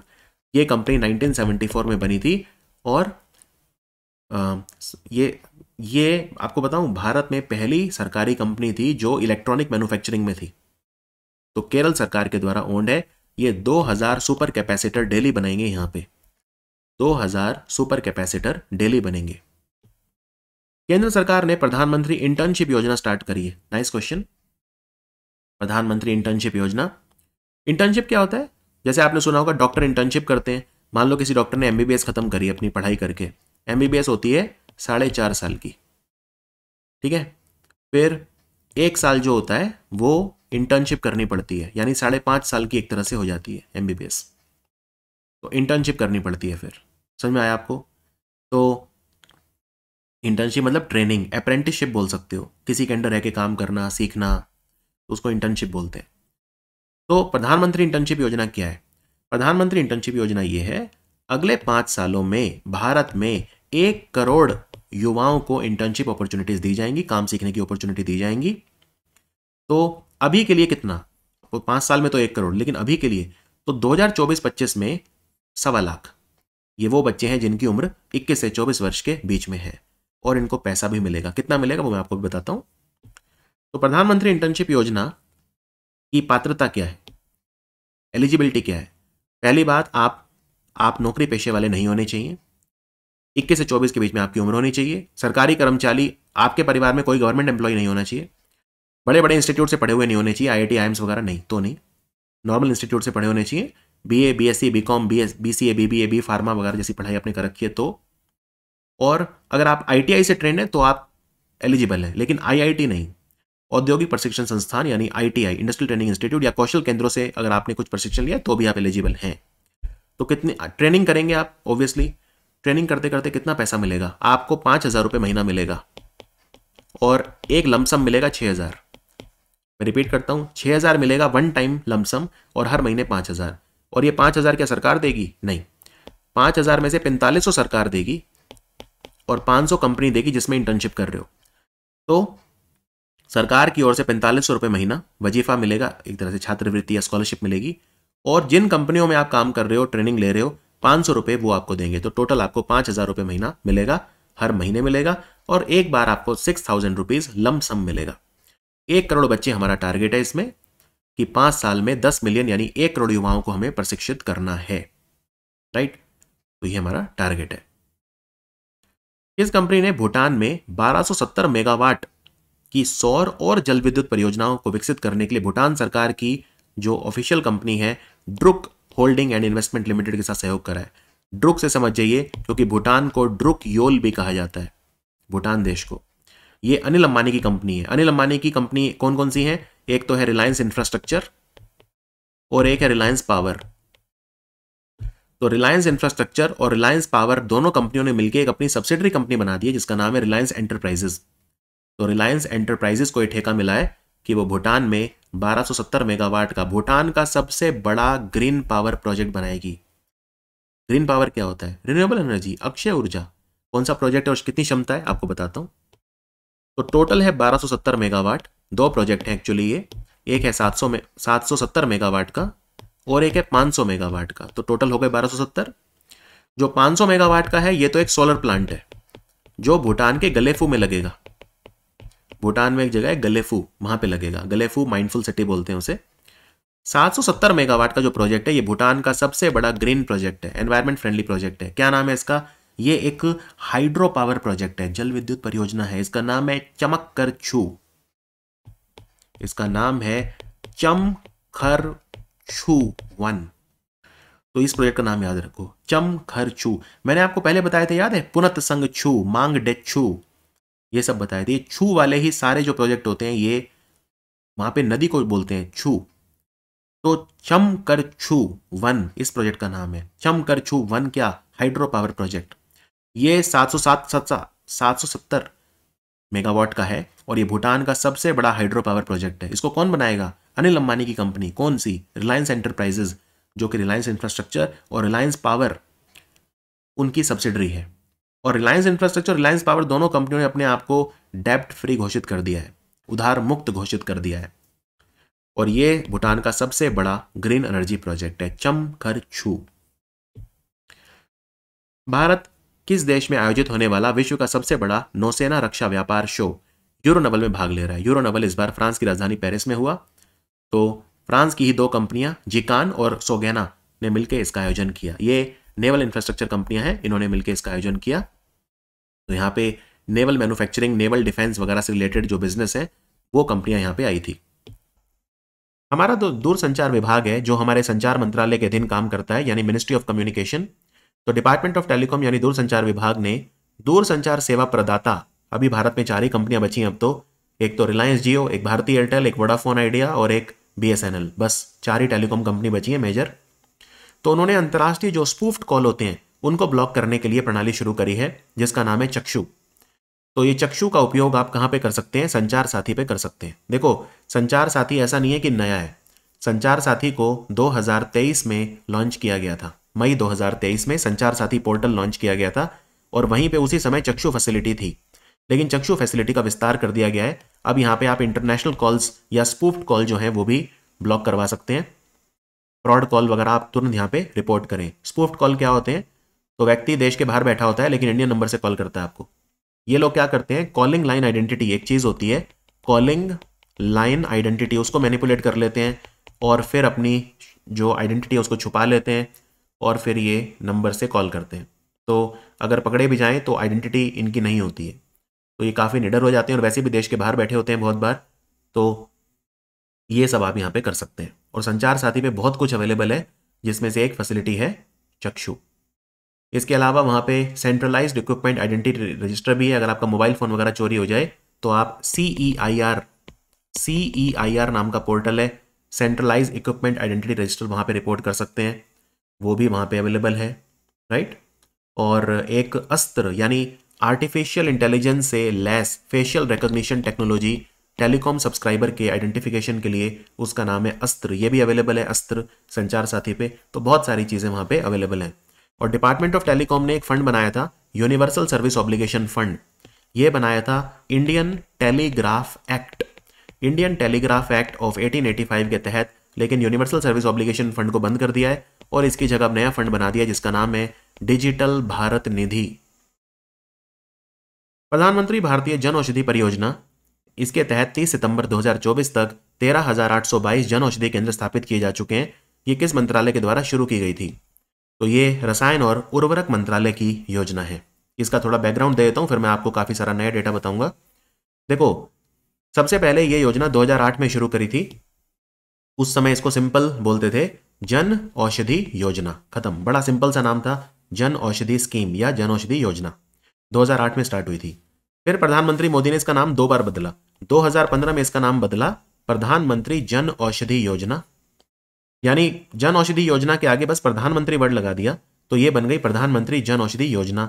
लेकिन फिर एक साल के बाद 2016 में इसका नाम फिर बदल दिया और तब इसका नाम रख दिया प्रधानमंत्री भारतीय जन औषधि परियोजना। तो एक वर्ड भारतीय जोड़ दिया इसमें और एक योजना को परियोजना कर दिया। आज इसको क्या बोलते हैं? आज इसको वही बोलते हैं जो 2016 से बोल रहे हैं, प्रधानमंत्री भारतीय जन औषधि परियोजना। इसको चलाता है हमारा डिपार्टमेंट ऑफ फार्मास्यूटिकल, जो हमारे रसायन और उर्वरक मंत्रालय के अधीन आता है। अब आप देखिए कि जो जन औषधि केंद्र है भारत में कितने हो गए हैं? 13,822। और अभी कुछ ही महीने मैंने आपको पहले पढ़ाया था कि भारत में 10,000वां जन औषधि केंद्र खोला गया था एम्स देवघर झारखंड में। देवघर जो झारखंड में है, जहां पे बैद्यनाथ धाम है, एम्स देवघर 10,000वां। इतनी तेजी से जन औषधि केंद्र खुल रहे हैं कि कुछ ही महीनों में 3,822 जन औषधि केंद्र ऑलरेडी खोले जा चुके हैं। और प्रधानमंत्री मोदी ने टारगेट रखा है 25,000 का, कि भारत में 25,000 जन औषधि केंद्र खोले जाएंगे। सवाल ये है, इतनी जल्दी जल्दी कैसे खोले जा रहे हैं? क्योंकि अब प्राइवेट लोग भी खोल रहे हैं इसे। प्राइवेट एंटरप्रेन्योर, आप और हम जैसे लोग भी चाहें तो जन औषधि केंद्र खोल सकते हैं। लेकिन हम खोलेंगे क्यों? क्योंकि सरकार हमें इंसेंटिव दे रही है। क्या इंसेंटिव दे रही है वो मैं आपको बताता हूं। तो इंसेंटिव ये है, मान लीजिए ये मैं हूं गौरव गर्ग और मैंने एक जन औषधि केंद्र खोल लिया। जन औषधि केंद्र खोल लिया, अब सरकार मुझे क्या देगी? तो जितनी मेरी एक महीने की खरीद है, जितनी भी मैं दवाइयां खरीद रहा हूं, पहले बेचने से पहले तो खरीदूंगा ना, तो जितनी भी मेरी महीने की खरीद है उसका 15%, मैक्सिमम 15,000 तक मुझे कैशबैक मिल जाएगा सरकार की तरफ से, यानी इंसेंटिव मिल जाएगा। मान लेता हूं कि मैंने 2 लाख रुपए की दवाइयां खरीदी बेचने के लिए इस महीने, तो 2 लाख रुपए की मैंने दवाइयां खरीदी, तो 2 लाख का 15% कितना हो गया? 30,000। लेकिन 30,000 नहीं, मैक्सिमम 15,000 ही है, तो 15,000 मुझे कैशबैक मिल जाएगा। यानी एक तरह से 15,000 का तो सीधा सीधा ही मुझे प्रॉफिट हो गया, और दवाइयां बेचूंगा उससे प्रॉफिट होगा, वो अलग होगा। तो 15% मेरी मंथली परचेज की मैक्सिमम 15,000 तक मुझे मिल जाएगा। और ये कब तक मिलता रहेगा? जब तक ये अमाउंट, मान लेते हैं अगले महीने फिर मुझे 15,000 मिल गया, उससे अगले महीने फिर मुझे 15,000 मिल गया, जब तक ये अमाउंट 5 लाख होगा सरकार मुझे देती रहेगी अमाउंट। यानी कि मंथली लिमिट है 15,000 और ओवरऑल लिमिट है 5 लाख। तो एक तो ये फायदा हो रहा है प्राइवेट एंटरप्रेन्योर्स को, अगर जन औषधि केंद्र खोल रहे हैं तो। दूसरा फायदा ये हो रहा है, अगर मान लो आप दिव्यांग हो, SC हो, ST हो, या आप एक्स सर्विसमैन हो, ट्रांसजेंडर हो, महिला हो, समाज के वंचित वर्गों से आते हो, और साथ में आप जन औषधि केंद्र खोल रहे हो हिमालयी राज्य में, नॉर्थ ईस्ट में, नक्सलवाद प्रभावित एरिया में, या किसी पुराने बैकवर्ड एरिया में, एस्पिरेशनल आकांक्षी जिले में, किसी आइलैंड पे, टापू वगैरह पे, द्वीप पे, तो फिर सरकार आपको 2 लाख रुपए वन टाइम लमसम भी देगी अपनी दुकान खोलने के लिए। इस 2 लाख से आप अपनी दुकान का इंफ्रास्ट्रक्चर बना सकते हो, आप जो है फर्नीचर लगा सकते हो, प्रिंटर लगा सकते हो, कंप्यूटर लगा सकते हो, मतलब जो भी अपना बोर्ड लगा सकते हो। तो 2 लाख रुपए का लमसम वन टाइम इंसेंटिव मिलता है उनको जो जन औषधि केंद्र खोल रहे हैं नॉर्थ ईस्ट में, हिमालय में, आइलैंड में, बैकवर्ड एरिया, एस्पिरेशनल डिस्ट्रिक्ट में, और अगर वो महिलाएं, दिव्यांग, ST, ST, ex serviceman, transgender वगैरह इन कैटेगरीज में आते हैं। तो इस तरह से सरकार भी पूरा सपोर्ट कर रही है। इनफैक्ट जन औषधि केंद्र इतने पॉपुलर हो गए हैं कि अब मॉरिशस में खुल गया पहला, भारत के बाहर पहला जन औषधि केंद्र मॉरिशस में खुला है। और अभी मालदीव के प्रधानमंत्री भारत आए थे, मोहम्मद मुजूब, उन्होंने कहा हमें भी खोलना है। जन औषधि केंद्र में दवाइयां सस्ती मिलती हैं। मैंने इसका आपको एक बार एग्जांपल दिया था, बाजार में आप मान लो क्रोसिन दवाई खाते हो या आप डोलो दवाई खाते हो, दोनों में सॉल्ट क्या है? पैरासीटामोल। तो ब्रांडिंग का खर्चा होता है, तो यहां पे पैरासीटामोल आपको मिल जाएगी, पैरासीटामोल जो है वो आपको मिल जाएगी, राइट। आपको क्रोसिन नहीं मिलेगी, डोलो नहीं मिलेगी, ब्रांडेड दवाइयां नहीं मिलती जन औषधि केंद्र पे, यहाँ पे जेनरिक दवाइयां मिलती हैं। तो जेनरिक सॉल्ट तो पैरासीटामोल ही है, चाहे क्रोसिन के नाम से बेचो बाजार में, चाहे डोलो के नाम से बेचो, चाहे किसी और नाम से बेचो, तो वो सस्ती होती है। बाजार से 50 से 80% तक सस्ती होती है दवाइयां। दवाइयां एक ऐसा बिजनेस है जिसमें मार्जिन बहुत ज्यादा होता है। तो जन औषधि केंद्र बहुत लोकप्रिय हो रहे हैं। इनफैक्ट जो ट्रेडिशनल दवाई की दुकानें हैं उनको बहुत भारी कंपटीशन जन औषधि केंद्र दे रहे हैं। हाल ही में प्राप्त अपडेट के अनुसार कौन सा देश है जो 8 से 18 अक्टूबर तक मालाबार अभ्यास जिसने करा, इनमें से किस में भाग नहीं लिया? देखो, मालाबार युद्ध अभ्यास क्वाड देशों के बीच में होता है, तो 4 कंट्री होते हैं, ऑस्ट्रेलिया, जापान, अमेरिका और इंडिया। ब्रिटेन इसमें नहीं होता, तो आंसर है ब्रिटेन। इस बार मालाबार एक्सरसाइज इंडिया करा रहा है। इंडिया में कौन करा रहा है? ईस्टर्न नेवल कमांड, जिसका हेडक्वार्टर विशाखापट्टनम में है। तो इस बार ये विशाखापट्टनम में बे ऑफ बंगाल में हो रहा है। अब आप कहेंगे विशाखापट्टनम में हो रहा है कि बंगाल की खाड़ी में हो रहा है? तो 2 फेज होते हैं, एक होता है हार्बर यानी तट पे, और एक होता है समुद्र के बीच में, जिसे बोलते हैं सी फेज। तो हार्बर वाला फेज हो रहा है विशाखापट्टनम में, समुद्र के किनारे, और सी वाला फेज हो रहा है बंगाल की खाड़ी में, क्योंकि विशाखापट्टनम बंगाल की खाड़ी से ही लगता है, आंध्र प्रदेश में लोकेटेड है। तो ये लोकेशन है मालाबार अभ्यास का। मालाबार अभ्यास पहले सिर्फ इंडिया और अमेरिका के बीच में होता था, 1992 में स्टार्ट हुआ था। फिर इसमें जापान भी आ गया और फिर इसमें ऑस्ट्रेलिया भी आ गया। तो अब क्वाड कंट्रीज के बीच में ये होता है। समझ में आया? और जो क्वाड कंट्री है, इनकी मीटिंग कहाँ हुई थी इस बार? क्वाड कंट्रीज की जो क्वाड समिट हुआ था इस बार, अमेरिका के डेलावेयर शहर में हुआ था। और वहां पे क्वाड कंट्री अब कैंसर मून शॉट इनिशिएटिव में भी साथ निभा रहे हैं। ह्यूमन पेपिलोमा वायरस को रोकने के लिए, जिससे सर्वाइकल कैंसर होता है महिलाओं में, cancer moon shot initiative white house ने स्टार्ट किया था, अमेरिका ने स्टार्ट किया था, लेकिन अब क्वाड कंट्रीज मिलकर उसमें एक दूसरे का समर्थन कर रहे हैं। डीआरडीओ ने चौथी पीढ़ी की वेरी शॉर्ट रेंज यानी बहुत कम दूरी की वायु रक्षा प्रणाली बनाई है। तो ये सिर्फ 6 किलोमीटर तक हमें प्रोटेक्ट कर सकती है, यानी 6 किलोमीटर तक अगर शत्रु की कोई भी मिसाइल या बम हम पे आता है तो इसको हवा में ध्वस्त कर देगा। इसका नाम है very short range air defence system. ये वायु रक्षा प्रणाली है। ये किसने बनाई है? डीआरडीओ की कौन सी लेबोरेटरी ने इसको विकसित करा है?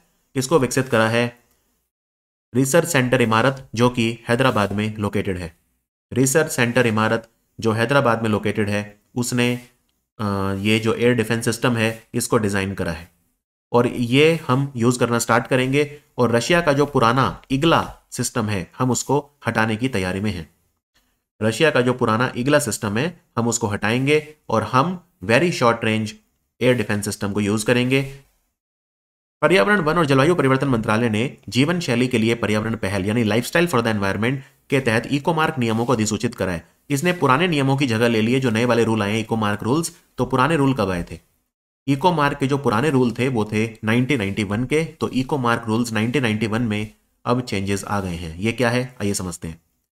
तो पर्यावरण मंत्रालय जो है हमारा, प्रधानमंत्री मोदी ने, ये बात है COP 26। COP 26 कहां पे हुआ था? स्कॉटलैंड के शहर ग्लासगो में हुआ था 2021 में। वही ग्लासगो शहर जहां पे कॉमनवेल्थ गेम्स होंगे 2026 में। पहले विक्टोरिया में होने वाले थे ऑस्ट्रेलिया में, अब शिफ्ट हो गए ग्लासगो में। तो COP 26 हुआ था ग्लासगो में, स्कॉटलैंड में 2021 में। वहां पे प्रधानमंत्री मोदी ने एक नारा दिया, लाइफ यानी लाइफस्टाइल फॉर द एनवायरनमेंट। अपनी जिंदगी ऐसे जियो कि लाइफस्टाइल ऐसा होना चाहिए कि पर्यावरण पे दुष्प्रभाव ना पड़े। तो उन्हीं के तहत, लाइफ के तहत ही अब इको मार्क रूल्स चेंज हुए हैं। पहले 1991 के थे, अब आ गए हैं लेटेस्ट 2024 के। ये इको मार्क रूल नोटिफाई किए गए 26 सितंबर 2024 को एनवायरमेंट मिनिस्ट्री के द्वारा। और ये जो इको मार्क स्कीम है, इसको लागू कौन करेगा? सेंट्रल पोल्यूशन कंट्रोल बोर्ड, केंद्रीय प्रदूषण नियंत्रण बोर्ड, जिसका हेडक्वार्टर नई दिल्ली में है और जो हमारे मिनिस्ट्री ऑफ एनवायरमेंट के अधीन काम करता है। और ये साथ में हेल्प लेगा ब्यूरो ऑफ इंडियन स्टैंडर्ड्स की, यानी भारतीय मानक ब्यूरो, जो हमारे मिनिस्ट्री ऑफ कंज्यूमर अफेयर यानी उपभोक्ता मामलों के मंत्रालय के अधीन काम करता है। इसका हेडक्वार्टर भी नई दिल्ली में। तो सेंट्रल पोल्यूशन कंट्रोल बोर्ड और ब्यूरो ऑफ इंडियन स्टैंडर्ड मिलकर इसे लागू करेंगे, लेकिन मेनली तो इसमें सेंट्रल पोल्यूशन कंट्रोल बोर्ड की भूमिका रहेगी। तो इसका ये कैसे काम करेगा? देखो, जब भी आप कोई प्रोडक्ट खरीदेंगे, मान लो 2 प्रोडक्ट हैं, प्रोडक्ट ए और प्रोडक्ट बी, दोनों ही अच्छा काम करते हैं। प्रोडक्ट ए जो है उस पर अगर इको मार्क लगा हुआ है, एक चिन्ह लगा दिया मैंने, ये इको मार्क इस बात का सूचक है कि ये प्रोडक्ट एनवायरमेंट फ्रेंडली है। जब ये बना तो भी एनवायरमेंट को नुकसान नहीं हुआ, और आप इसे यूज करेंगे और जब डिस्पोज करेंगे तब भी एनवायरमेंट को नुकसान नहीं होगा। और ये थोड़ा महंगा है, लेकिन आप एनवायरमेंट कॉन्शियस कंज्यूमर हैं तो आप इसे खरीद लेंगे कि चलो यार, कम से कम एनवायरमेंट को तो बचाएं। हल्का फुल्का महंगा भी है तो कोई बात नहीं। तो जो एनवायरमेंट कॉन्शियस कंज्यूमर्स हैं, जो एनवायरमेंट कॉन्शियस कंज्यूमर हैं, वो इको मार्क देखकर एनवायरमेंट कॉन्शियस प्रोडक्ट्स खरीदेंगे। तो ये है ये योजना, ये है इको मार्क रूल्स। समझ में आया आपको? इस हमारे संगठन के शोधकर्ताओं ने प्रेशर सेंसिंग और ऊर्जा संचयन अनुप्रयोगों के लिए एक पॉलीमर नैनो कंपोजिट तैयार करा है, जिससे सड़क सुरक्षा सेंसर बनाया जाएगा। ये करा है centre for nano and soft matter sciences, यानी नैनो एवं मृदु पदार्थ विज्ञान केंद्र, जो बेंगलोर में है। ये हमारे ministry of science and technology यानी हमारे विज्ञान और प्रौद्योगिकी मंत्रालय के अधीन ये काम करता है। अब ये कैसे काम करेगा? पीजो इलेक्ट्रिक इफेक्ट पे काम करेगा। पीजो इलेक्ट्रिक इफेक्ट क्या होता है? जब आप किसी मटेरियल के ऊपर दबाव डालते हैं ये मटेरियल है, मान लो ऊपर से आप दबाव डाल रहे हो, तो इसमें जब दबाव डालोगे तो इलेक्ट्रिसिटी प्रोड्यूस होगी, एनर्जी प्रोड्यूस होगी। इसको बोलते हैं पीजो इलेक्ट्रिक इफेक्ट। आपको याद होगा इंडियन आर्मी के कुछ जूते भी आए थे भी जिसमें पीजो इलेक्ट्रिक इफेक्ट का इस्तेमाल किया गया था।